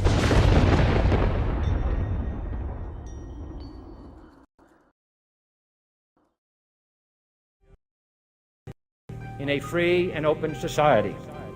And we are, as a people, inherently and historically opposed to secret societies, to secret oaths, and to secret proceedings. We decided long ago that the dangers of excessive and unwarranted concealment of pertinent facts far outweighed the dangers which are cited to justify it. Even today, there is little value in opposing the threat of a closed society by imitating its arbitrary restrictions. Even today, there is little value in ensuring the survival of our nation if our traditions do not survive with it. And there is very grave danger that an announced need for increased security will be seized upon by those anxious to expand its meaning to the very limits of official censorship and concealment. That I do not intend to permit to the extent that it's in my control. And no official of my administration, whether his rank is high or low, civilian or military, should interpret my words here tonight as an excuse to censor the news, to stifle dissent, to cover up our mistakes, or to withhold from the press and the public the facts they deserve to know. For we are opposed around the world by a monolithic and ruthless conspiracy that relies primarily on covert means for expanding its sphere of influence, on infiltration instead of invasion, on subversion instead of elections, on intimidation instead of free choice, on guerrillas by night instead of armies by day. It is a system which has conscripted vast human and material resources into the building of a tightly knit, highly efficient machine that combines military, diplomatic, intelligence, economic, scientific, and political operations. Its preparations are concealed, not published. Its mistakes are buried, not headlined. Its dissenters are silenced, not praised. No expenditure is questioned, no rumor is printed, no secret is revealed. No president should fear public scrutiny of his program, for from that scrutiny comes understanding, and from that understanding comes support or opposition, and both are necessary. I am not asking your newspapers to support an administration, but I am asking your help in the tremendous task of informing and alerting the American people. Cash is becoming weeded out. Cash will most likely be eliminated or extremely difficult to use in many situations, so that you'll have to use the global currency or the electronic currency. Even though a physical global currency is yet to exist, groups such as BRIC are openly promoting a new reserve currency, which is a conglomerate of Brazil, Russia, Indonesia, and China. Get everyone in the whole world using one currency, which some people think that's a good idea. Russian President Dmitry Medvedev recently showed off a sample coin of the new world currency at the G8 in July of 2009. We have also agreed today additional resources of $1 trillion that are available to the world economy through the International Monetary Fund and other institutions. This includes $250 billion from special drawing rights, the reserve currency of the IMF, drawing rights that will be issued to countries who are part of the International Monetary Fund. I think a new world order is emerging, and with it the foundations of a new and progressive era of international cooperation. The head of the European Union is also calling for global government. 2009 is also the first year of global governance, with the establishment of the G20 in the middle of the financial crisis. Gordon Brown has called for a world constitution. We now need nothing short of a world constitution for the global financial system. Both Gordon Brown and Barack Obama had been groomed to be the next Anglo-American spokesman for this new world order after Bush and Blair stepped down. President Barack Obama has also espoused similar views on globalism. Here he is in Berlin, Germany in July of 2008 in what media have dubbed his New World Order speech. Well, there have been extraordinary scenes in Berlin tonight as thousands of people gathered to hear Barack Obama deliver key foreign policy speech on his current European tour. The Democratic presidential hopeful laid out his vision for America's place in a new world order. In this new world, such dangerous currents have swept along faster than our efforts to contain them. And that is why we cannot afford to be divided. No one nation, no matter how large or powerful, can defeat such challenges alone. In this new century, Americans and Europeans alike will be required to do more, not less. Partnership and cooperation among nations is not a choice. It is the only way, the one way, to protect our common security and advance our common humanity. That is why America cannot turn inward. That is why Europe cannot turn inward. America has no better partner than Europe. Now is the time to build new bridges across the globe as strong as the one that binds us across the Atlantic. Now is the time to join together through constant cooperation and strong institutions and shared sacrifice and a global commitment to progress to meet the challenges of the 21st century. Barack Obama also became the first sitting president to ever become the chair of the Security Council for the United Nations, which only further cites his allegiance to world government. The New World Order will stop at nothing to achieve planetary dominance, whether it be assassination, wars based on lies, and even a phony environmental movement. It should come as no surprise that they have been tracking, tracing, and databasing our lives for years. Many people are aware that the Bush administration engaged in warrantless wiretaps on American citizens. What they don't understand is that it's come out in court that all the major telecommunications companies have been secretly storing every piece of data received from our phones and our computers and handing them over to the National Security Agency. You heard about the government secretly listening in on phone conversations without a warrant. But there is evidence that your email is also being tapped. The government has been intercepting most emails as part of its terrorist surveillance program. That program has been criticized as illegal because it's missing an important ingredient: search warrants. Several years ago, Klein says he came to suspect that AT&T had installed secret computer gear designed to spy on internet traffic. In the United Kingdom, it has been established there are over 4 million CCTV cameras. That is around 1 camera for every 14 citizens. Their purpose is not to solve crime, as it takes 1,000 CCTV cameras to solve just one crime. It is to create a tattletale society in which everyone is under constant surveillance by the state and those around them. Your every move in both your home and the outside world is under constant surveillance by a criminal elite who operate above the law. As we are constantly under the microscope, their activities remain in the shadows. Obama extended diplomatic immunity to Interpol with Executive Order 12,425, further empowering criminal behavior within our own government. In the Middle East, endless wars will continue.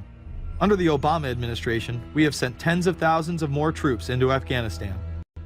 In the New World Order, when it's close to completion, for the average citizen, for people like you and me, is going to be essentially slavery. We're never going to be able to get ahead.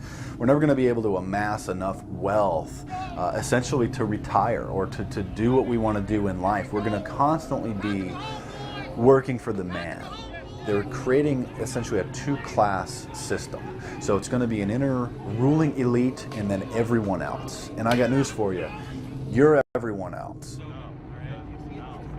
The New World Order that is currently being built revolves around creating a global technopoly ruled by the elite, in which they dominate and control a severely reduced populace, which they treat as their pets. Is there a possibility that we have Taliban employees?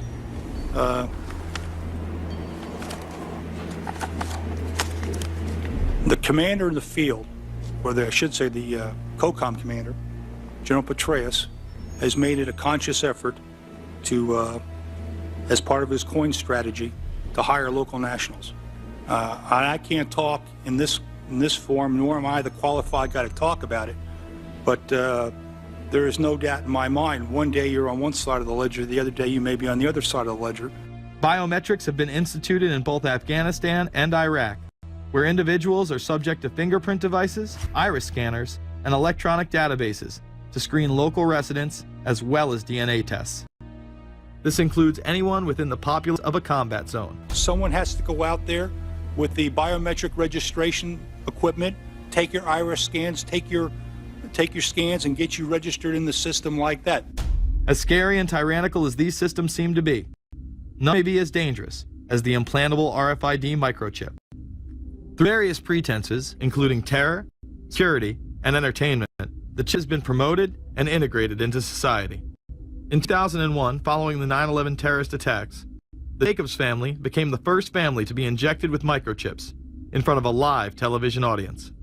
We have a Florida family who are really pioneers in a brave new world. They have volunteered to be the first ever to have microchip identification devices implanted into their body. After 9/11, I was really concerned with the security of my family. In 2004, the FDA approved the use of RFID technology to be implanted into human beings.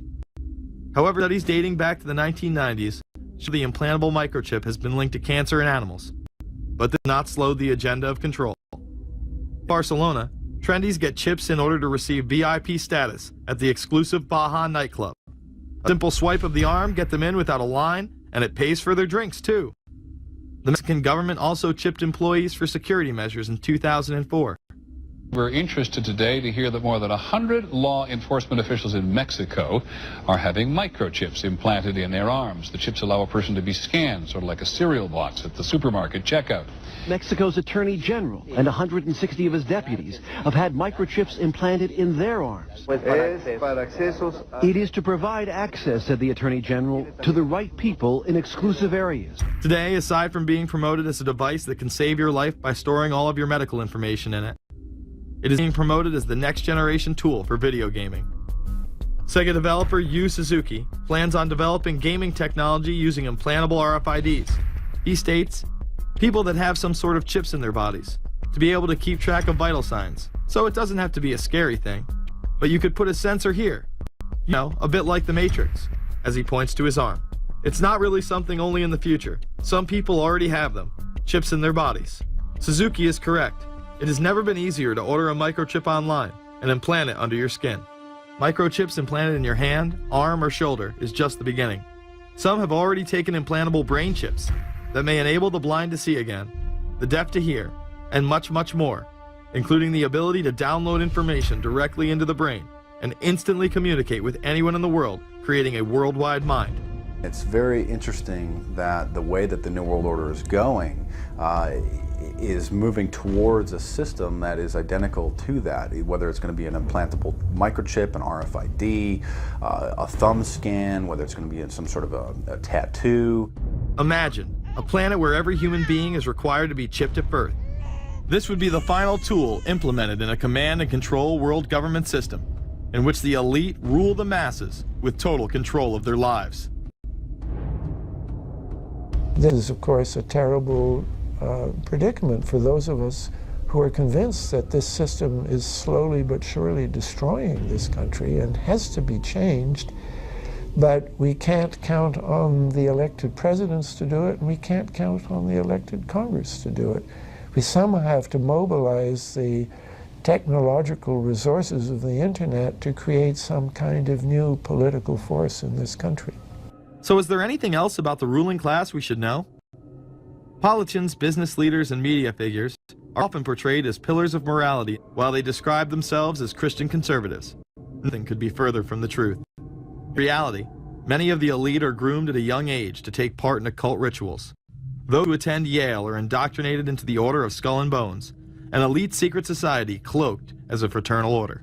Yale University is 300 years old this year, and were you to visit its campus, you would see that it still has exotic clubhouses, which look like tombs where Yale's legendary secret societies meet.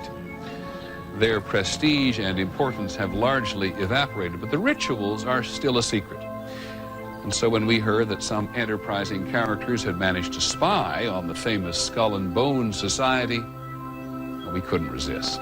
Skull and Bones, people say it's a fraternity at Yale University, but it's really a postgraduate organization. So it was founded in 1832, and it's not like a normal fraternity. People don't pledge. These people choose who they want to come. So they do the recruiting. They recruit 15 people every year, people who they see are going to be powerful people in the future. So they're recruited when they're a junior in college.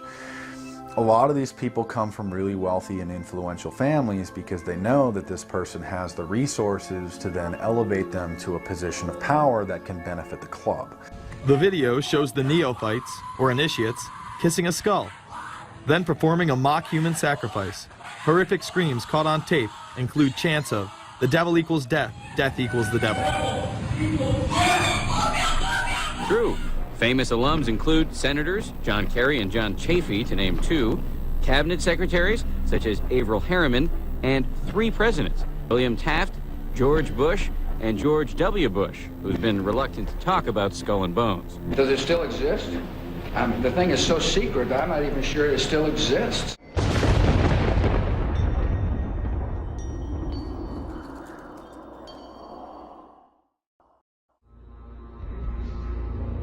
No doubt hearing about all the differences between John Kerry and George W. Bush. But we've discovered they do have something in common. During their respective college days at Yale, they both belonged to a group called Skull and Bones. Does it still exist? The thing is so secret, I'm not even sure it still exists. Former Skull and Bones members and current members have been presidents, heads of the CIA, senators, heads of business. I mean, huge, huge corporations. These people have the network that brings them to such a position of power that most people could only dream of. You both were members of Skull and Bones, a secret society at Yale. What does that tell us? Not much, because it's a secret. Is there a secret handshake? Is there a secret code? I wish there were something secret I could manifest. 322, a secret number? There are all kinds of secrets, Tim. You were both in Skull and Bones, the secret society. It's so secret we can't talk about it. What does that mean for America? The conspiracy theorists are going to go wild. I'm sure they are. I don't know. I haven't seen the web. Number 322.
come pretty close. She was part of a team that successfully recorded part of the initiation ceremony that takes place in the tomb's courtyard. Okay, you have the doorway here. Yeah. Okay, then to the right you have a hedge, and then Yeah. you have an evergreen tree. If you follow that line straight back, courtyard's in there. Ah, okay. So that's where they have the ceremonies in the outdoor part of it was indoors. So we only got to see the outdoor part. Right. We only got to, and to listen to the outdoor part. God only knows what went on indoors. And what did you hear? What was it you know? You managed to get this unique It was access to it. disgusting. It was gross. I mean, they were pretending to murder people. What was the tone of it, though? Was it jokey or was it Vicious. quite... No, it wasn't jokey at all. It was sick. It's about the only thing to describe it. It was sick.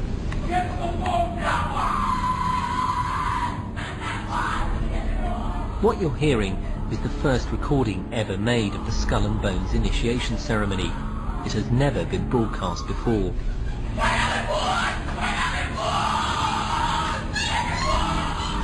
15 new members of the club are being introduced into the macabre rituals of Skull and Bones by the senior students who are about to graduate.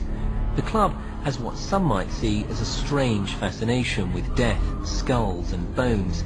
There's the chants too, difficult to hear first of all, but including the devil equals death, and death equals death.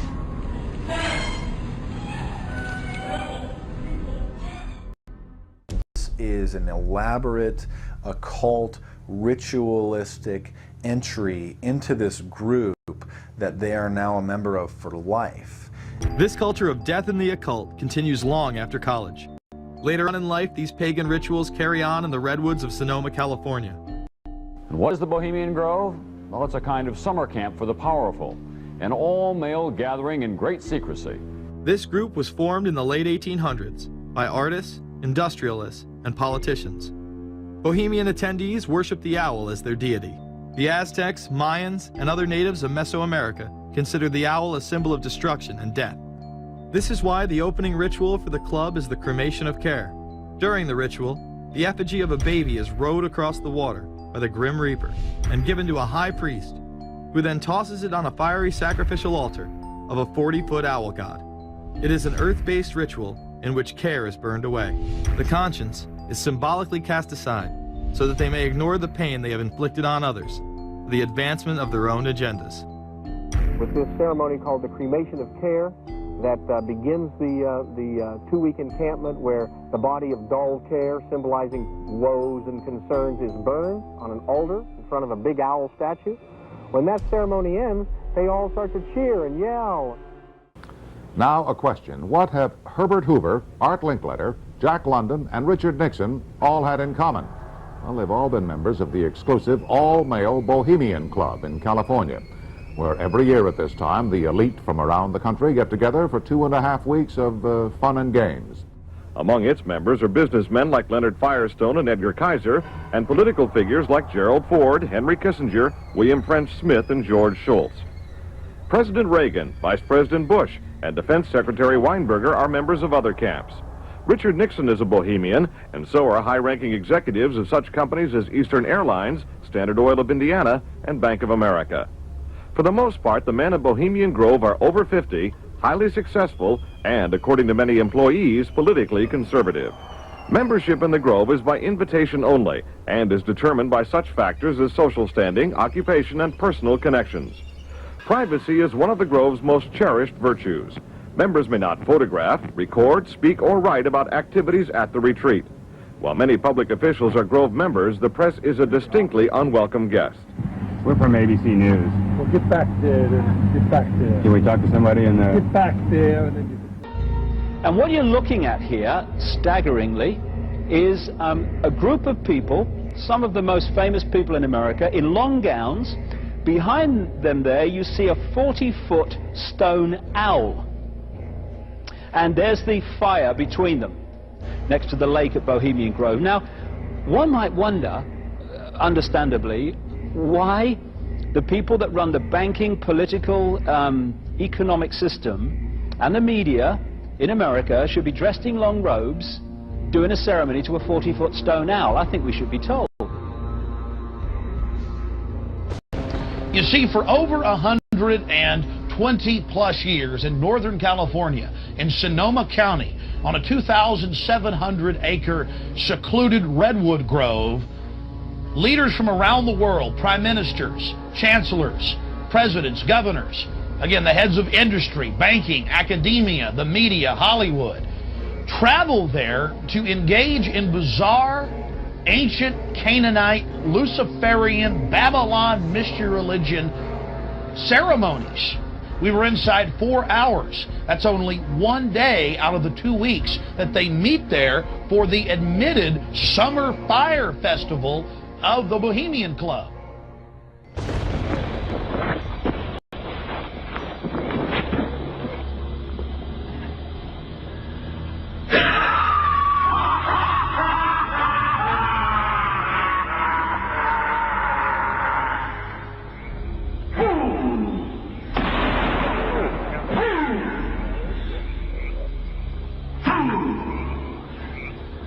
When will he learn that me he cannot slay? Year after year he burned me in this grove, lifting your puny shouts of triumph to the stars. But when again he turned your faces to the marketplace, do ye not find me waiting as of old? Fools! Fools to dream ye conquer care! Nay, thou mocking spirit, it is not all a dream. We know thou waitest for us, year after year within this happy grove. Our fellowship bends thee for a space. Thy malevolence which would pursue us here has lost its power under these friendly trees. So shall we burn thee once again this night, and in the flames that eat thine effigy, we shall read the sign, Midsummer sets us free. Ye shall burn me once again!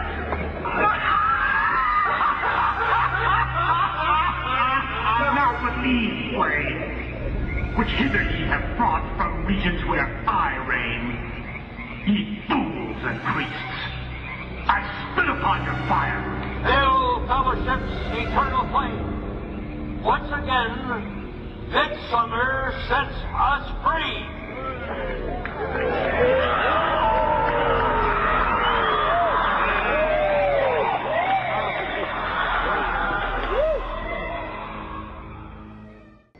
You have to ask yourself why it is that somebody would want to do that, let alone these elite people. And if you look at the elite throughout history, many of the people that achieve pinnacles of power are into the occult. They seek a supernatural way to gain power. Why are Christian conservatives such as the Bushes and Newt Gingrich attending the Grove? And I recognize I'm not going to be invited to Renaissance Weekend or that Bohemian deal where Newt, Rush, and Dick all sit in a teepee naked beating on tom-toms. Does the media barely mention the Grove? Because many of them are in attendance. Late political cartoonist Bill Frank of the San Francisco Chronicle was a reporter thinking about his loyalties to Bohemian Grove as he takes notes for a story. Stories about what happens in these redwoods are hard to come by. A campground statue reminds Bohemians to keep their mouths shut about the Grove. Many world events have been shaped at the Grove, including the creation of the atomic bomb.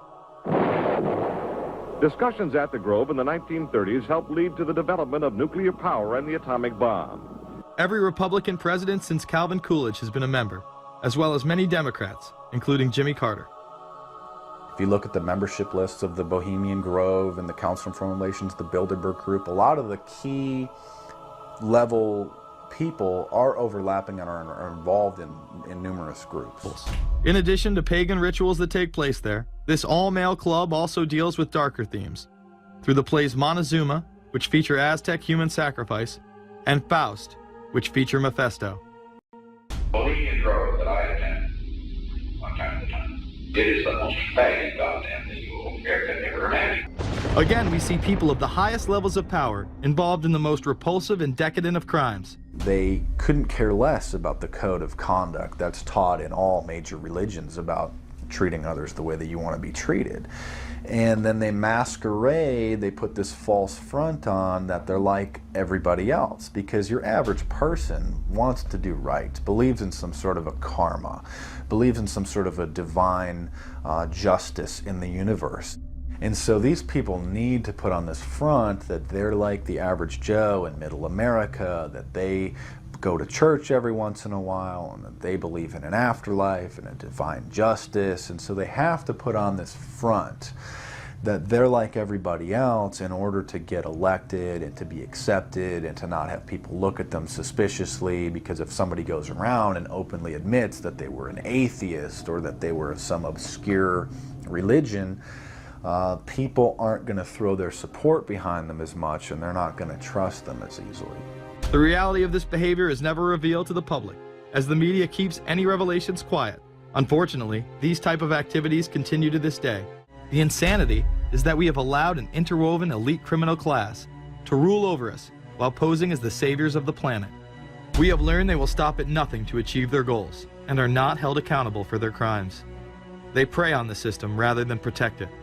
This is not a new world order of peace and prosperity. It is not a world government to save the earth. During difficult times, we must remain ever vigilant against seemingly positive solutions imposed to suit their aims. Crises there will continue to be. In meeting them, whether foreign or domestic, great or small, there is a recurring temptation to feel that some spectacular and costly action could become the miraculous solution to all current difficulties. We are threatened by a superclass that control the flow of information and hide technology from the public. The prospect of domination of the nation's scholars by federal employment, project allocations, and the power of money is ever present and is gravely to be regarded. We must also be alert to the equal and opposite danger that public policy could itself become the captive of a scientific, technological elite.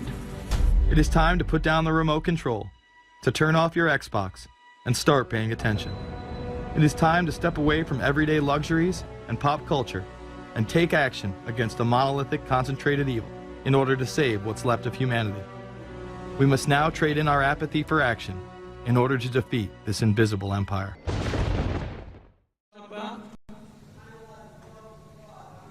Yeah. A fraud? No, it wasn't a fraud, but I'll be glad to talk to you if you'll shut up and let me talk now.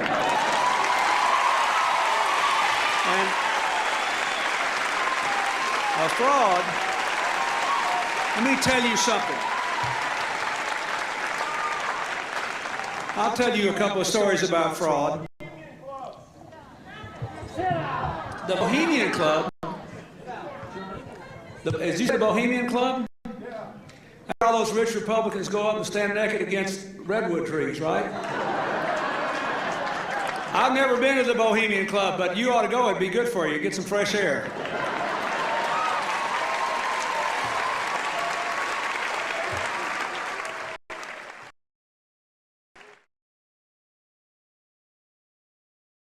We were a rove of 4 presidential administrations. Question. I read a Washington Times article many years ago where you had a comment about the organization, and then now it's been in the Wall Street Journal, it's been in a lot of different newspapers, and that's the Bohemian Grove. And back in, what was it, 1996, when you joined as a Clinton advisor, the Republicans were criticizing you, oh, what about Bohemian Grove? And then you countered them by saying, hey, I don't run around in the woods naked. What did that mean? Here is the before-mentioned Washington Times article where he said, I didn't run around naked like they do. I don't know what quote you're referring to. I'm not aware of any quote like that. Listen, I am a happy member of the Bohemian Grove. I like the folks who come there, and it's really inappropriate for me to talk about the group beyond that. Thank you. Have you been there for the ceremony with the cremation of care? Frankly, I don't think that's something I need to talk to you about. Really? That's right. Well, I'm Alex Jones, and I snuck in there in 2000. I'm the guy that blew it wide open and got the video. It's been on national TV. Well, I disrespect you for that. You do? I do. But it's a lot of big public officials going in there. Don't we deserve to know? You took an, I don't know anything about you, and I don't know anything about your film. But if you go in there with an understanding, you violated that understanding by releasing that film, and I don't respect you for that. Really? But we have public officials. I'm sorry, you took an understanding when you went in there that you would not do that film. And did you have an understanding when you went in there? No. Did you crash it? Yes. Yeah, and it has no trespassing signs there too, doesn't it? No, they put them up after. Oh, I'm I sorry. just walked in. I'm sorry, sir. I've been there before. I know what the circumstances are, and I'm sorry you violated the understandings. That was not a gentlemanly thing to do. But what about the ritual? Is the ritual genuinely?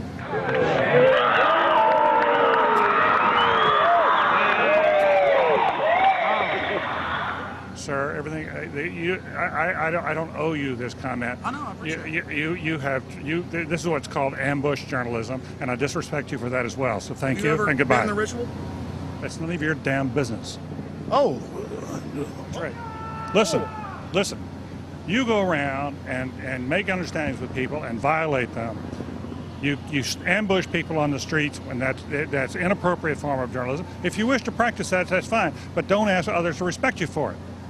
If you want to, you can do. You're a free American, like anything you want. If you want to be uncivil and rude and ungentlemanly, that's up to you. But don't expect the rest of us to say, "Oh well, you're there, Mr. Gergen." I'm sorry, nobody sets policy in there. We try to be gentlemen, and obviously, you don't belong there. Weaving spiders come out here. Yeah, that is a three-pointer. Woo! Look how strangely he behaved when we brought it up. Why is he acting so secretive? And why did he get so angry when he discovered that we'd snuck in? You see, they take it very, very seriously. This is one of the hallmarks of the occult and secret societies. The word occult means secret. Secrecy is part of their religion. They revel in it. And when it's violated, they become extremely angry. How widespread is the occult? The answer is extremely widespread. Occultism in our society, and particularly in our government, at the highest levels of corporate America, is rampant. It's also important to note that the Grove itself was founded in 1872 by West Coast journalists, and that the National Press Club adopted the iconography of the Grove for its Great Seal.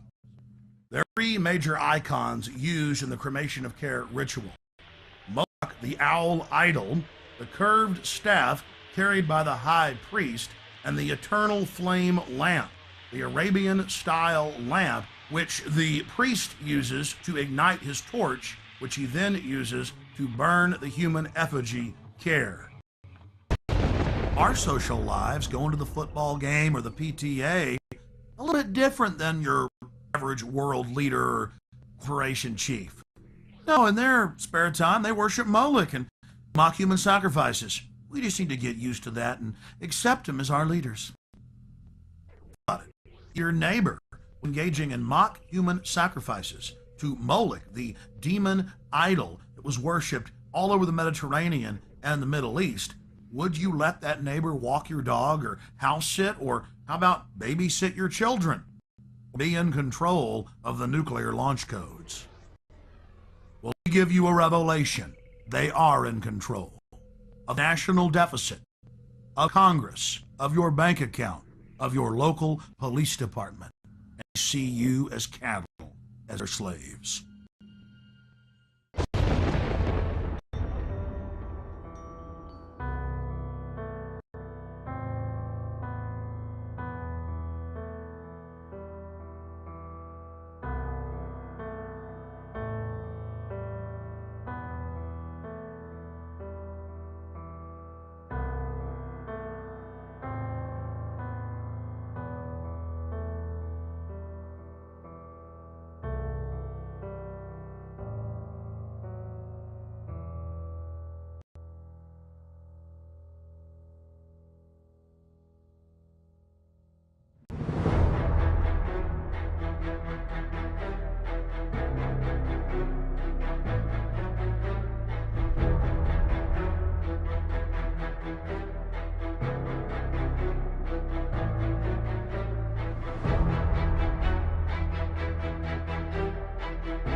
George Bush takes his inspiration from what he learned in Skull and Bones and from the Thule Society that Hitler and Goebbels and Goring cut their teeth in. Bohemian Grove, these evil organizations that perpetrate the ugly things that these criminals are doing to this country for which they must be held accountable. They are the most violent, dirtiest people on the face of the earth. Somewhere Americans are going to have to take their country back and start finding out who are these people. Who are these people we call our representatives, the Bushes. George Bush, the president, his father, went around the country talking about a new world order. The people who are running this country from behind the scenes do not care a thing about Americans or bloodshed anywhere.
I mean, we could do anything we want. We just got to believe in it. And our beliefs and the way we carry ourselves and the way we act is the most important thing in this world. And we shouldn't be afraid to be who we are because based on intimidation and fear.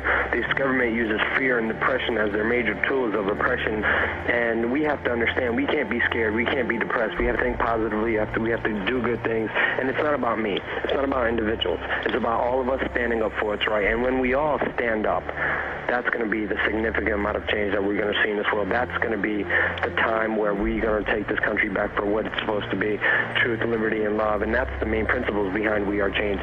Standing up there as individuals, empowering ourselves and motivating more people to stand up with themselves. You know, and again, don't ever be afraid to be who you are. Don't ever be afraid to speak what you know. Just get out there, believe in yourself, and you have a short life to live. Make sure you live a good one.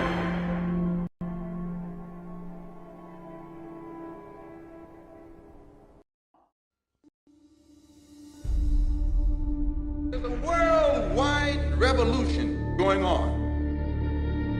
In my opinion, the young generation of white, black, brown, whatever else there is, you're living at a time of extremism, a time of revolution. What is it revolting against? The power structure. The American power structure? No. The French power structure? No. The English power structure? No. Then what power structure?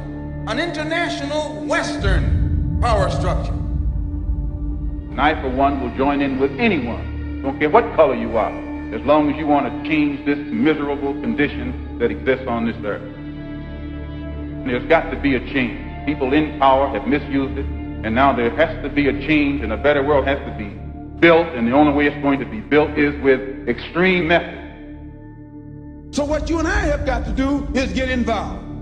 You and I have to be right there breathing down their throat. Every time they look over their shoulder, we want them to see us. Once those intentions are made known, we can get to the nitty-gritty of the problem. We can get to the core of the problem. We can get to the root of the problem. And then we can correct the problem.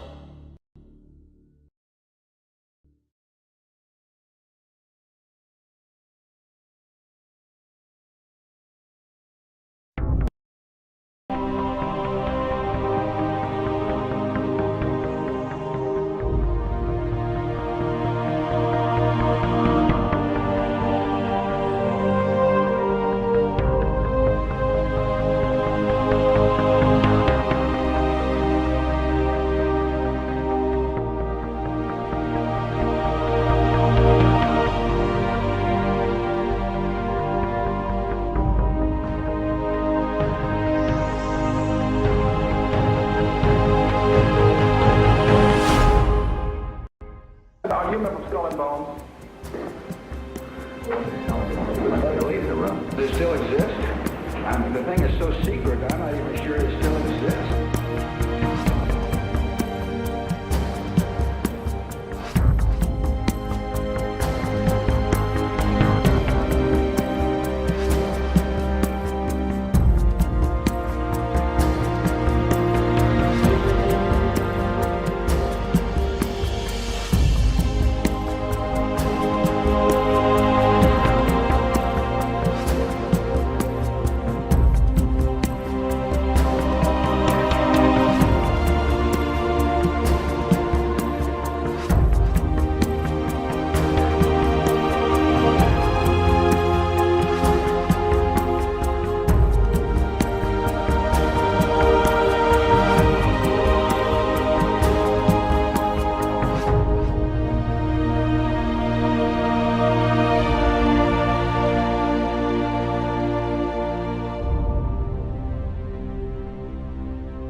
Thousands of years, tends to be kept in the bowels of these blood oath secret societies. And by that I mean the Shriners, the Freemasons, the Odd Fellows, the Illuminati, the Order of the Palladian. There are literally dozens of names down throughout the centuries that this goes by. But it has to be in one of these groups where you have to swear to kill a fellow member of the society if they reveal the secrets, or you yourself be killed by a member of the society if you reveal the secrets. That's what blood oaths are. And they start out bad, but they get worse as you go up in the organization. Their whole purpose throughout history has been to teach a small number of people how to become adept at controlling everyone else and presenting their societies as desirable to the profane, so that you'll go knock on the door and say, hey, can I be a member? And be initiated with the promise of learning some great secret. What is that secret? The secret is what I have just told you this morning. The secret is how to control everybody else. And you never understand how to control everybody else until you get to the top of this pyramid of initiation. Most people never make it past the third step. All above that are carefully chosen and nurtured and taught.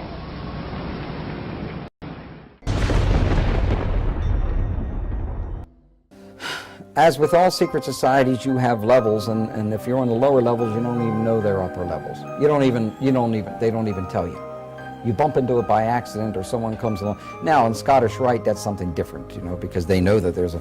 But before then, and basically secret societies, let's go to ancient Egypt. To the ancient Egyptians, the priest would tell the serfs, the guys that tilled the land, they would say, the sun is God, okay? And so they accepted that very low-level interpretation, all physical.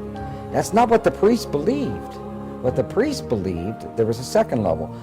The priest believed that, no, the physical sun is not the supreme being. It's the spirit which flows through the physical sun that is the supreme deity. However, there was another level, and the priests didn't even know it. It was those that were involved and elevated to if I would have told you this 15 years ago, I might have gotten shot. Weishaupt saw in the ancient orders of Freemasonry an opportunity to commission foot soldiers for his cause of world domination. He wrote that none is fitter than the 3 lower degrees of Freemasonry. The public accustomed to it expects little from it and therefore takes little notice of it. Weishaupt felt that Masonry was the easiest way to get a good Christian guy on the path of destruction, essentially, where you can have them take little baby steps on this path. It's a system they've been working on for thousands of years. They've really got it down. They know how to gradually, gently corrupt people from Christendom, first of all, to deism. Of course, deism is where, yes, God started the world, but then he took off, and he has no place in the affairs of men now. And so you don't have to worry about God, you don't have to worry about heaven and hell. You just kind of do your thing, and everything will be okay. Deism to atheism is the next step. Atheism, where you claim there is no God, you know. And then, of course, the next step is out-and-out Satanism. And interestingly enough, Satanists know there's God, know there's a heaven and hell, and they just choose hell, and they choose to drag as many people into hell as they can.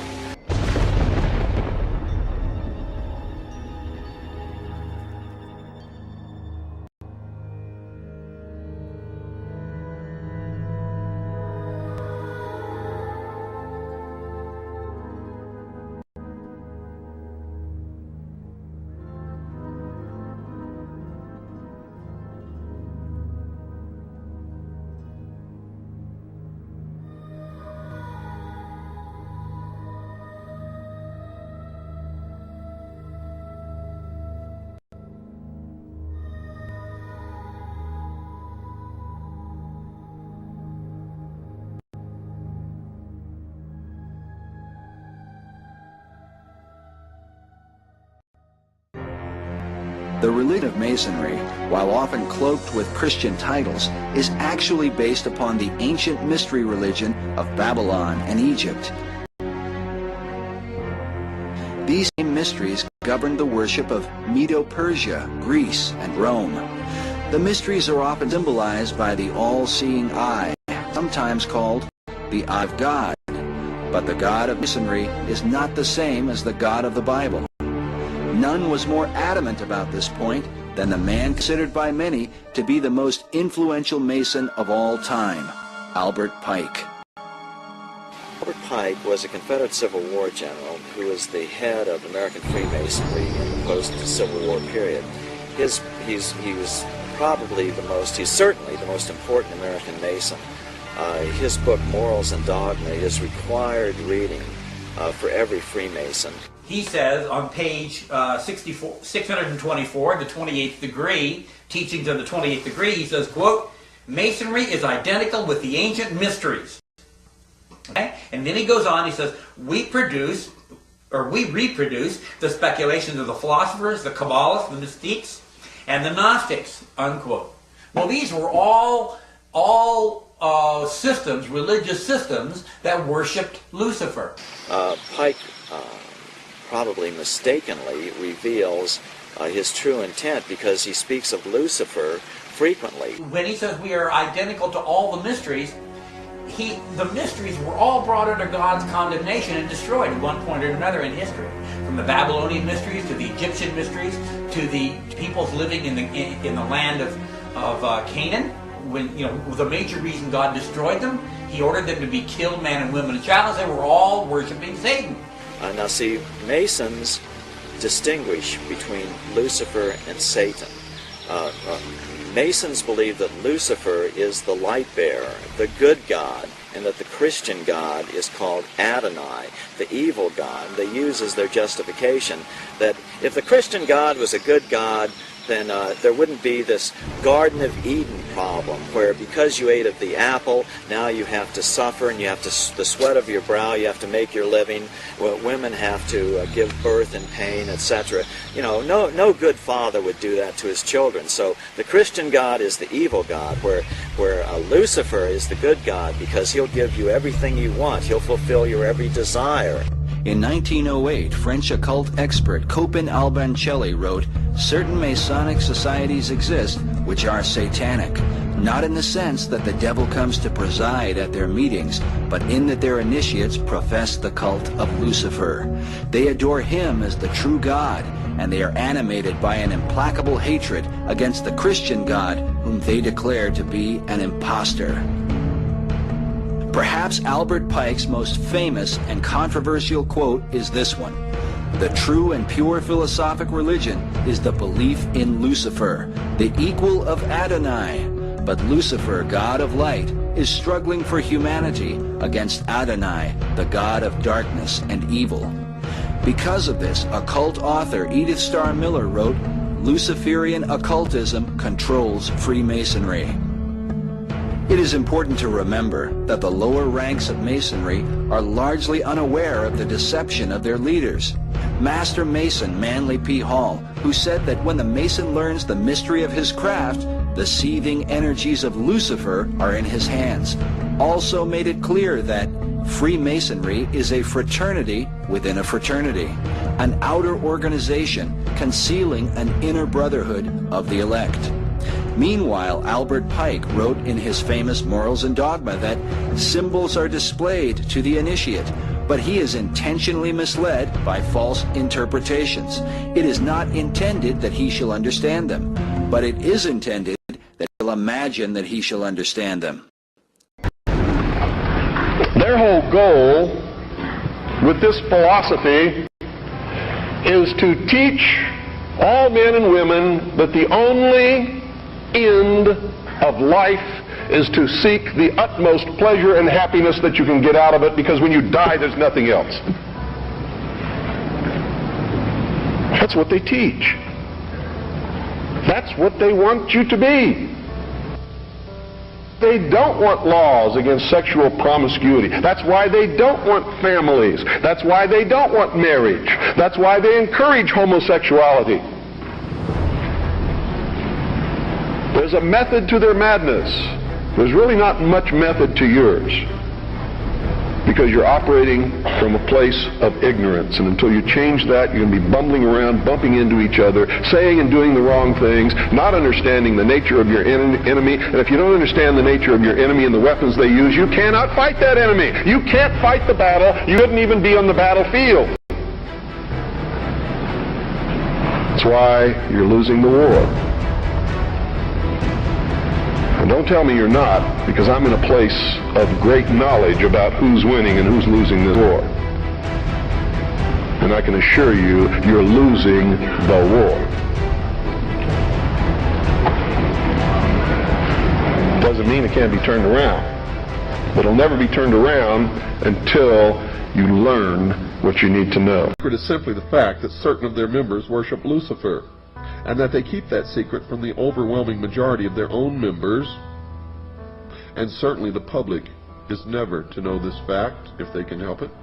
And the evidence to support that conclusion is ample, but only to one who cares enough to look for it. The problem with most people is they don't care enough to look for anything. So why the secrecy?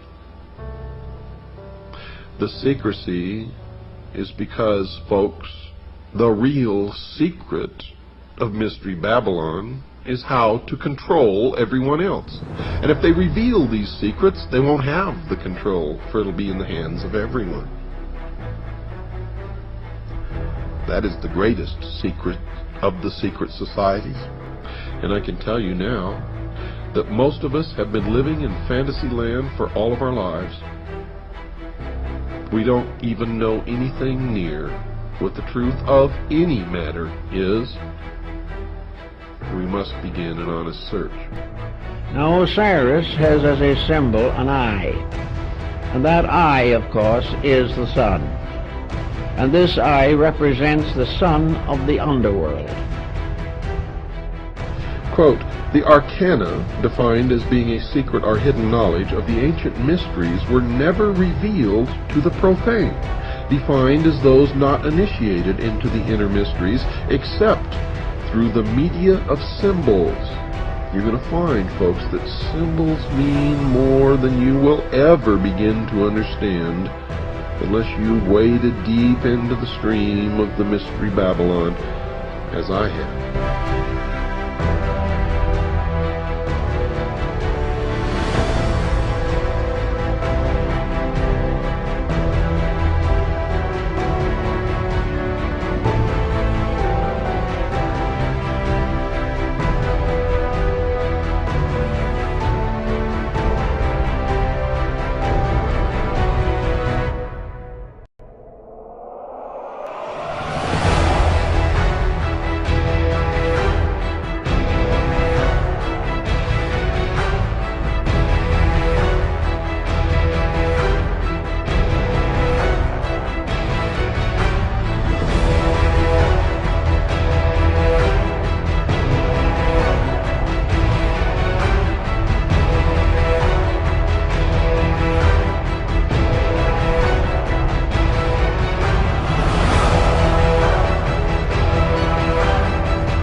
Only a few are aware of the involvement of the Freemasons, and that is why I have chosen to concentrate on that organization, Mystery Babylon.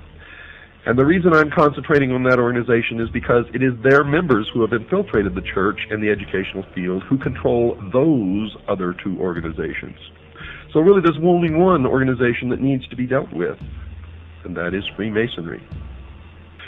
So, Masonry conceals a great mystery inside its temples, one that is connected somehow to the New Age movement. The Masons admit in some of their writings that they too are anticipating a New Age, a series of major changes. Henry Clausen, the past sovereign Grand Commander, the equivalent of their president of the Scottish Rite of Freemasonry, has been quoted as saying this, quote, "We look towards a transforming into a New Age using, however, the insight and wisdom of the ancient mystics," unquote. The Masons claim that the things that they believe in are as old as the ancient civilizations. They also claim that these mystics, the ancient philosophers, had the wisdom of all ages and that somehow this knowledge has become lost through the centuries. Humanity today does not possess this knowledge, but it has become the task of the Masons and other truth seekers who turn out in every case of investigation to be liars and deceivers and manipulators, to rediscover these principles for the benefit of all mankind. Those possessing this knowledge will correct the world's current problems. Some of the Masons also claim to have identified the cause of these problems. One of the most prolific writers on the subject of this lost truth, as I have mentioned earlier, is Manly P. Hall, a 33rd degree Mason. For those unfamiliar with the Masonic degrees, all Masons in America start through what is called the Blue Lodge, consisting of only 3 degrees. A Master Mason is of the 3rd degree and really knows nothing, even though he thinks that he has been illumined, and I get letters from them all the time.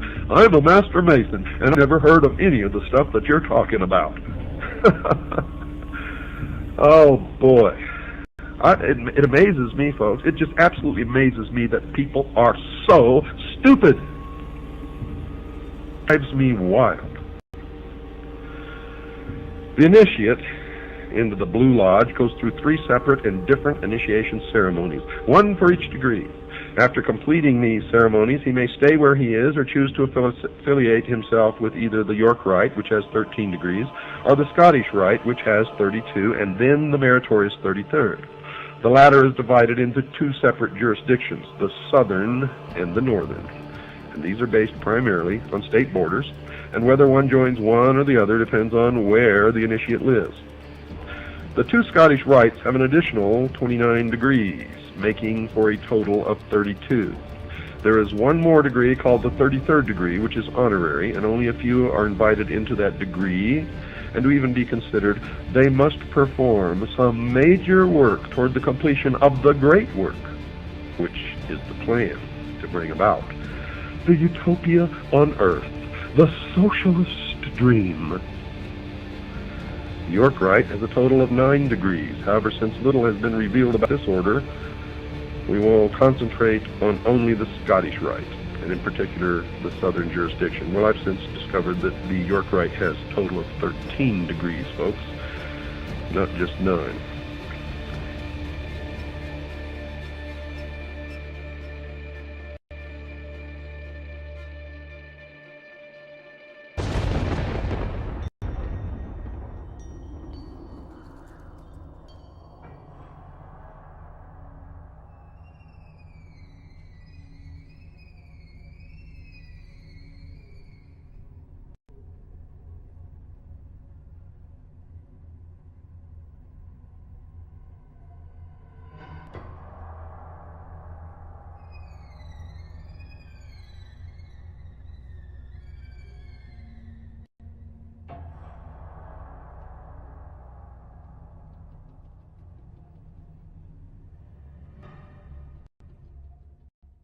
Killuminati was an organization created in Bavaria.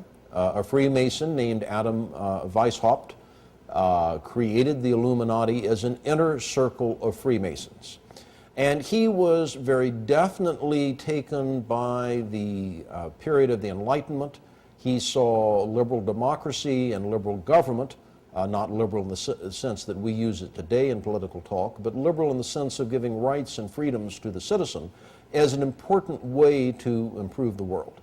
And his plan was to create this inner circle of Masons called the Illuminati. That means the enlightened ones. And that this inner circle of Freemasons would then spread out among Masonic lodges, and then the Masons in turn would see to it that their members were put in prominent positions in government, and that then the Illuminati's influence would enable the liberal democratic principles of the Enlightenment to be spread throughout the world. It had three ideals: separation of church and state, controls on the power of the state, and the emancipation of women. Three planks in their platform, if you will. Now, one could say that the Bavarian Illuminati won, because that, in effect, defines Western society. Because the Illuminati plan to change the world in many ways came to pass, some believe the order functioned through the revolutionary movements of the 18th, 19th, and 20th centuries. The cry for revolution around the world seems to have impacted all the countries of Europe and spread beyond to Russia, China, North Korea, and Cuba. But most controversial is the society's influence in America, something hinted at in the very date in which the Illuminati in Germany was founded. I think they were supposedly formed in 1776, the same year of the Declaration of Independence. And the Illuminati was established as an organization, you know. He says, no longer are we going to take the orders of the monarchs in 1776. Now that's a pretty important date, isn't it? Now, you made reference to 1776 and the Illuminati. Can you draw a line? I do associate the two because the language was so symbolic. It's too direct and too precise not to know that these people who envisioned such a new world were actually combined in the underground secret societies of Europe. Fire was an important symbol to the revolutionaries, who were determined to destroy the old world in preparation for the new. As one of them declared, with a match, one does not lift up the world, one burns it. Weishaupt's Bavarian Illuminati sparked the flame of the revolutionary faith, but some researchers believe that at some point their flame was put out. They lasted about 10 years. Now, what lasted for centuries after them was the rumor and reputation that there is a secret inner circle of Freemasons that are plotting to take over the world. John Robison in Scotland wrote a book, Proofs of a Conspiracy, where he talks about how the Illuminati are trying to take over Masonic lodges, and Masonic lodges are trying to take over the world. But the American lodges, by and large, externally, we know, did not accept that because it wasn't needed. However, it doesn't mean that there weren't lodges within the United States that did. You had to have had some Freemasons that were members of the Illuminati, but were they in control of any lodges? Don't think so, because it would be against the law. In the lower levels, they could talk all they wanted about it, but to get together as a group, as a function, as Freemasons, they couldn't. There was an Illuminati scare. How frightening is this? We've always known there was a Masonic lodge down the street. Could they be infiltrated by the Illuminati? Are they secretly trying to take over our government? All of this is foolishness. The Illuminati went out of business after about 10 years. They never spread beyond, much beyond Bavaria, certainly never to the United States. It's logical to some that Weishaupt's organization was disbanded by 1786, after it had been discovered and outlawed by the Bavarian government the year before. But others point to a letter written by George Washington on October 24, 1798, 12 years after the Illuminati had supposedly ceased to function. Writing to the Reverend G.W. Schneider, Washington acknowledged the presence of Illuminati doctrines at work in America.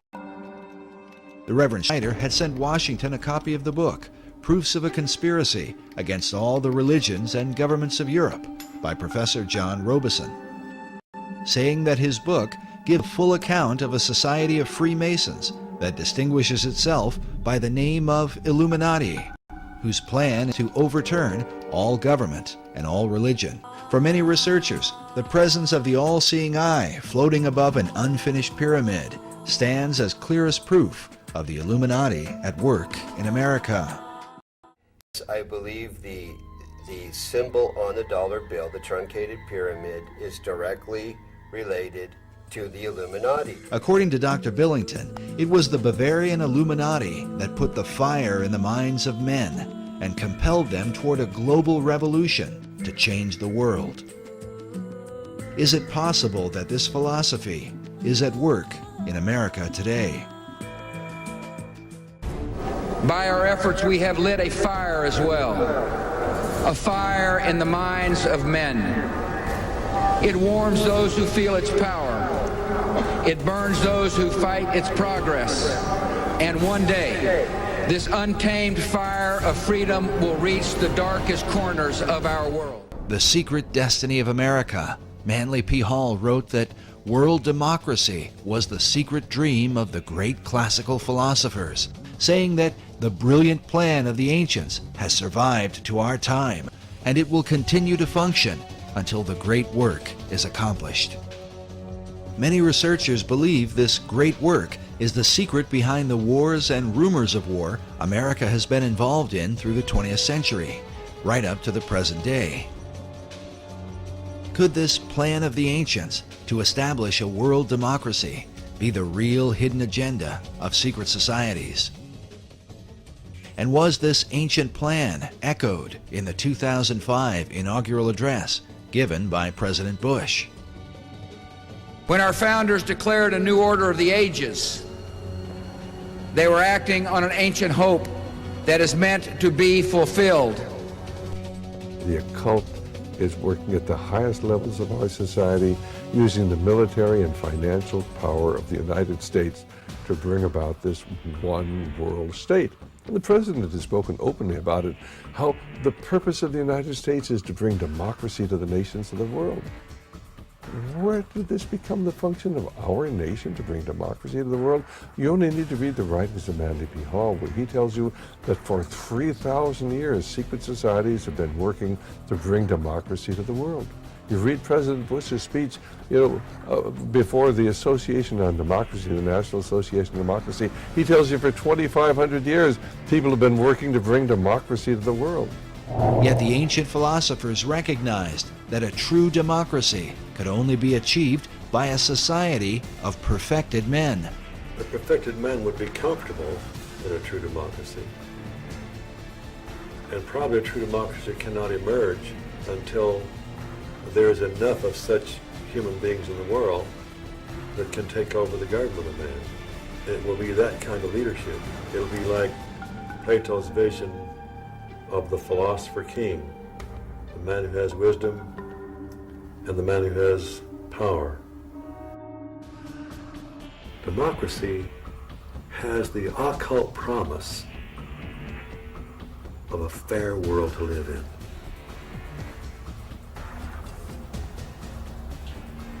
Now, you mentioned the occult promise. How would you define a term like that for an audience who's... Well, probably define that term by saying that promise is explain the word occult. Well, it's obscure. It's hidden, not visible to the normal eye. So an occult promise is something that is inherent, but only visible to those who have that inner vision. So a fair world is a kind of occult promise at the heart of democracy. But is this occult promise part of America's Christian heritage? And if not, could this account for why the many symbols that adorn America's capital city come not from the Bible, but from the ancient mystery religion. And if America were really, truly a Christian nation, what would all of these mythological characters be in our city? Certainly the Christian influence was very strong. From the Christian point of view, we were formed as a Christian nation. But from the occultist point of view, and those associated with astrology and the ancient mystery religions, America was, of course, and Washington, D.C. was to represent their position. So you've had the two forces, in America ever since its formation. While it seems that most of America's leaders have upheld Christian ideals, their reason for doing so is often questioned. If they were Christians, why would they erect monuments to pagan gods and goddesses? And if they were pagans, why confess to Christian ideals? Manly Hall suggests the reason may have been one of self-preservation. He argues that because of the persecutions of organized religion in the Old World, the secret societies employed even greater methods of secrecy to protect their occult philosophies, making themselves sound as though their beliefs had to do with Christianity, which was the dominant belief in Europe, and eventually America. He says the pagan intellectuals reclothed their original ideas in a garment of Christian phraseology, but bestowed the keys of the symbolism only upon those duly initiated and bound to secrecy. It is for this reason that all secret societies have an initiation process whereby members are bound by blood oaths not to reveal the secrets of the order. A chief factor that contributes to confusion about the beliefs of America's founders is the presence of Rosicrucianism. The Rosicrucians are a mystical, arcane society that played a major role in the development of Freemasonry. The rose and cross, which symbolize the society, are also the source of its confusion. The rose is the symbol of secrecy and represents the pagan mystery religions, while the cross symbolizes Christianity. Rosicrucianism is when the two are combined. Because of this, one can begin to understand how a man like Charles Thompson could be famous for his English translation of the Old and New Testaments, and at the same time approve the design of the Great Seal for the United States with the all-seeing eye of Horus floating over an Egyptian pyramid. A Rosicrucian influence can be clearly seen in some of America's symbols. For example, this image of a pelican feeding her young appears in Manly Hall's Secret Teachings of All Ages and is very common to Rosicrucianism and Freemasonry. Now notice the Great Seal for the state of Louisiana. This particular replica is found inside the inner corridors of the U.S. Capitol. The Temple Church in London is a well-known Knight Templar church. Here we can see that the Golden Rosy Cross can be traced back to the mysterious knights. Now, notice the art surrounding the shrine. How a series of squares are shown with red and golden roses in the midst. The shrine opposite has a variation of the same design. Now consider this same pattern as it appears throughout the interior of the state capitol.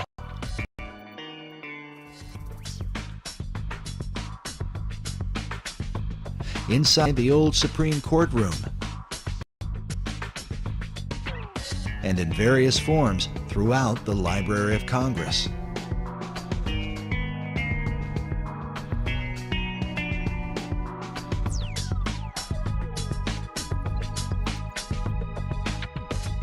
Sir Francis Bacon became the chief of the Rosicrucians in England. His famous saying, "Knowledge is power," is found written inside the Library of Congress, while a statue of Bacon can be seen on the upper level. Elsewhere in the main library is a Baconian passage from his collection of essays. It reads, "The inquiry, knowledge, and belief of truth is the sovereign good of human nature." This saying is found over a statue representing philosophy. Could this be an indication that Baconian philosophy governs the New World concept. Was one of the most prominent 19th century Freemasons.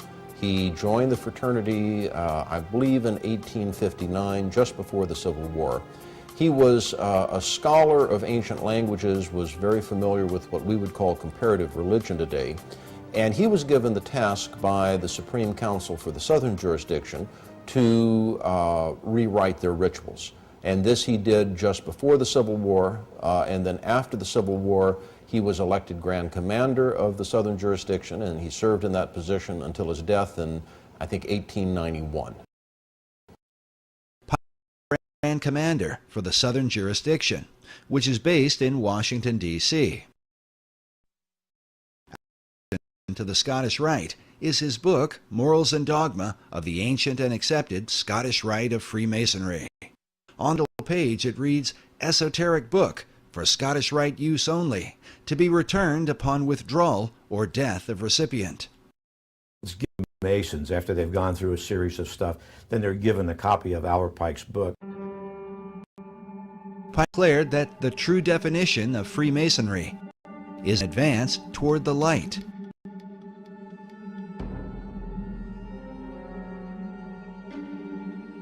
The question then becomes, what is the light of Masonry? We believe the answer comes from Pike's own words. In Morals and Dogma, Pike wrote, Lucifer, strange and mysterious name to give to the spirit of darkness. Is it he who bears the light? Doubt it not.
Become something like a god. You might be surprised to learn the founders had a similar idea. There is a painting in the Capitol. Yes. Tell me about it. Well, it's a painting that I was shocked to find was there. I said there was a painting called The Apotheosis of Washington. Apotheosis meaning the God-making of Washington. George Washington becoming a god. It seemed almost irreverential. It was like, how can a man become a god? But it really, to my eye, and to other historians' eye, catches this concept of the power of man. Again, can you imagine anyone putting forth that notion of politicians as gods? Right. Here we are in the 21st century. Well, you'd be run out of town. You'd be run out of town. There was a statue of George Washington that sat in the Capitol. He was unclothed. It was a model of a statue of Zeus. It was George Washington as a god. Right. In Scientology, we believe that anybody's abilities are potentially godlike. I believe in God. How, describe God? Wow. Well, I would say for me, it's a really personal question. Well, it is, and you don't have to answer it. It's we can move on if you don't want to answer it. It's entirely up to you. Yeah. It's certainly not a test. Okay. No, I don't mind answering it. I think God, to me, though, is I believe there is a power that I am striving for. I think the best way to describe that would be to name that God, you know. And ideally, I would have to say that I am striving to be that God.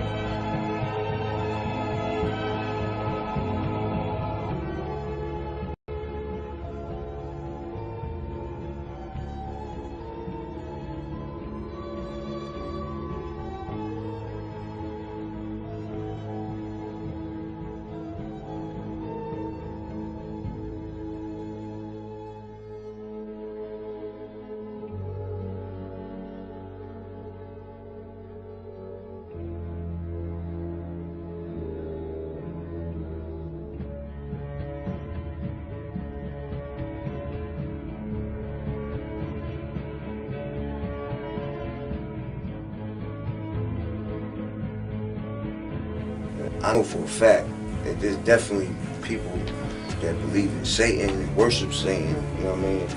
That's real, that exists. Like there's people in power that to control the labels, the owners of the labels. Yeah, that exists. Them motherfuckers is devil worshippers. Like I don't know how many of them, who they are, whatever. But yeah, that exists. That does exist. That's a fact.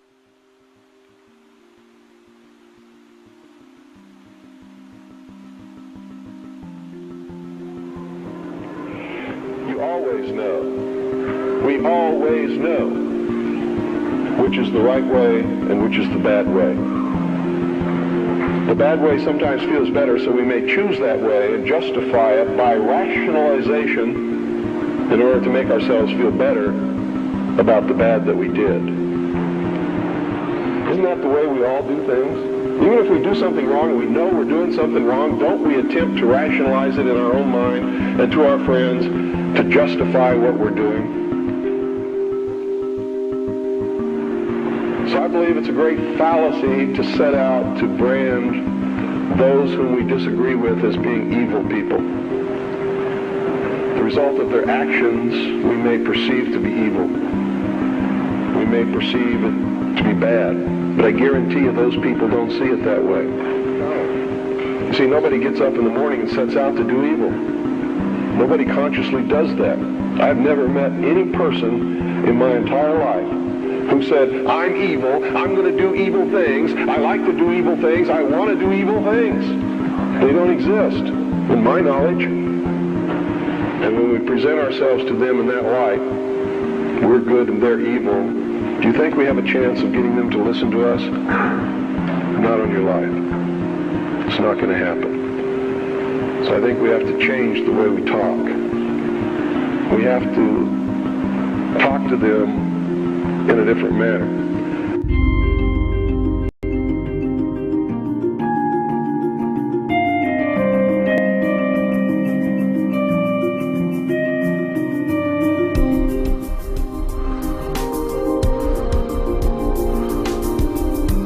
I've learned some things, and I think these things need to be passed on to you. And I think you need to start examining yourself, your agenda, your mission. Who are you? What are you about? What do you believe about America? Is it true? Are you helping to divide us more? Or are you helping to bring us together? Do you really understand what this country is all about?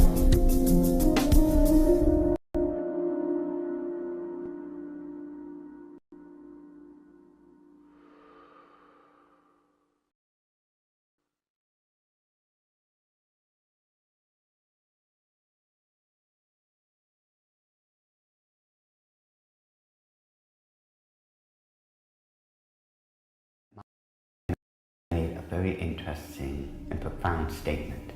He said, allow me to control and issue the money of a nation, and I care not who writes its laws.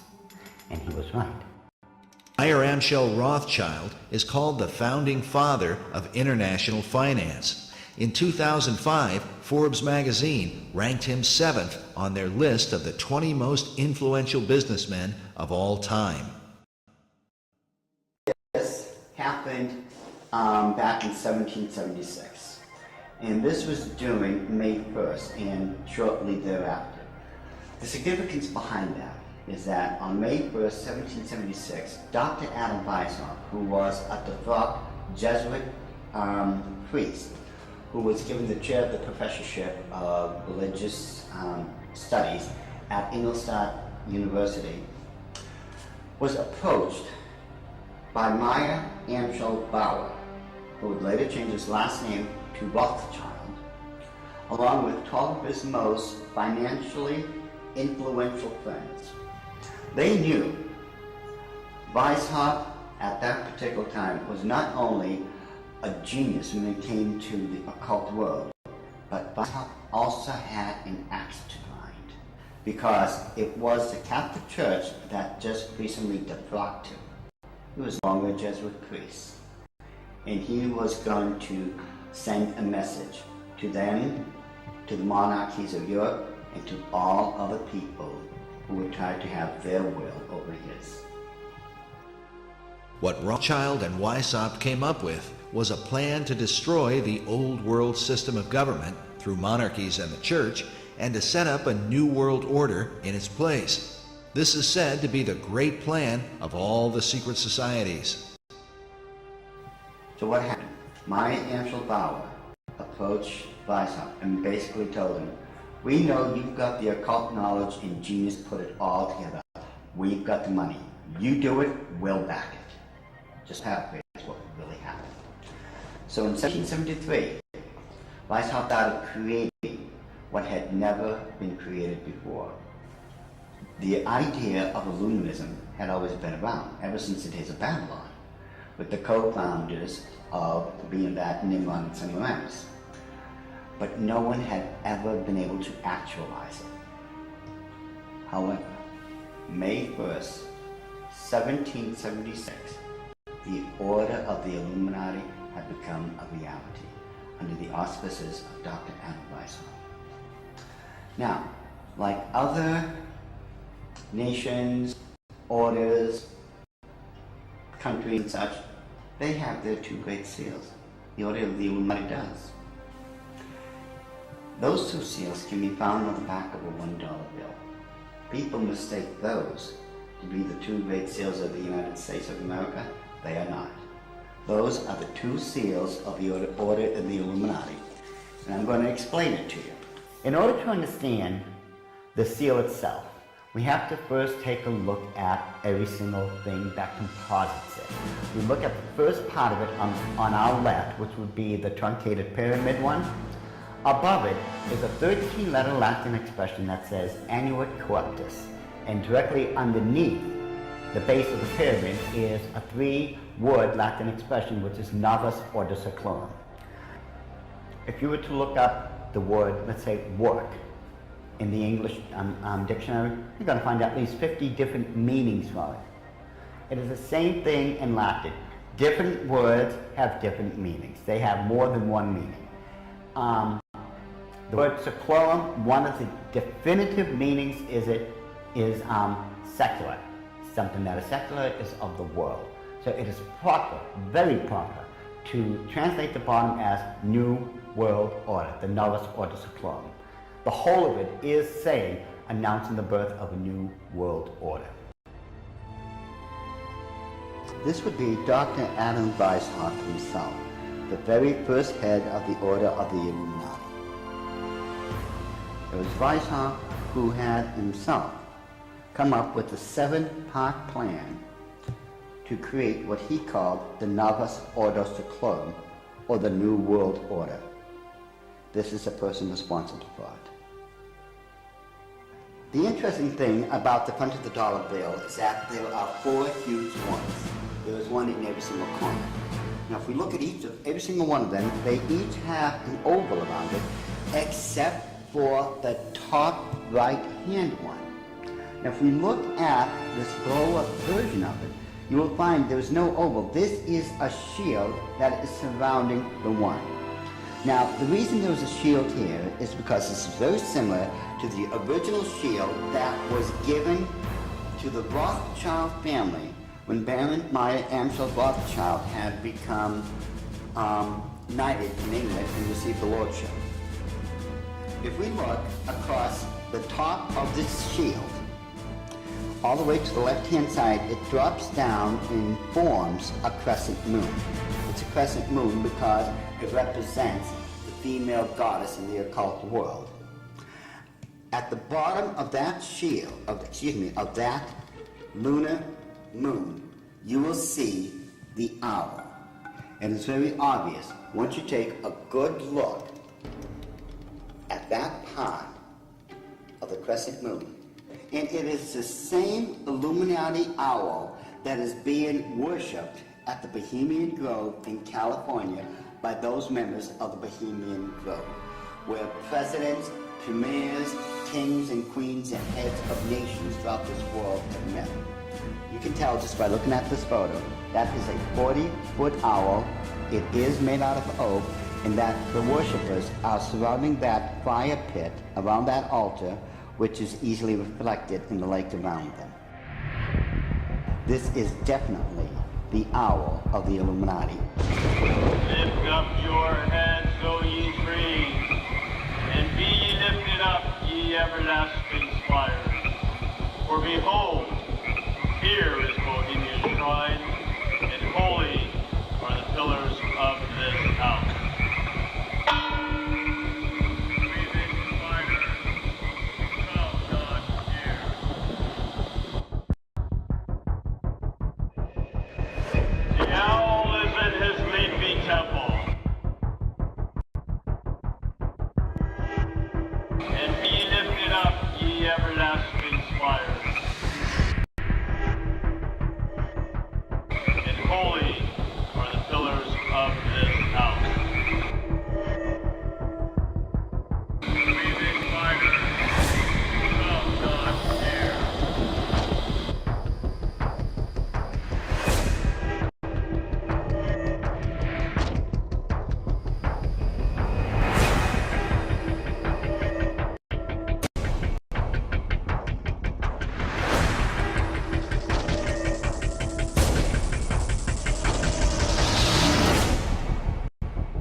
You will overcome darkness.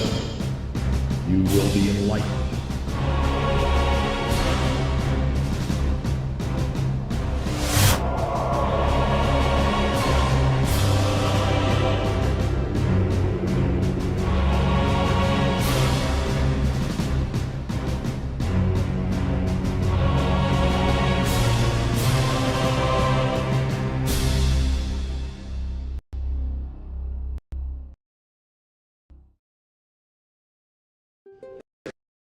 Of historical distortion to find original truth.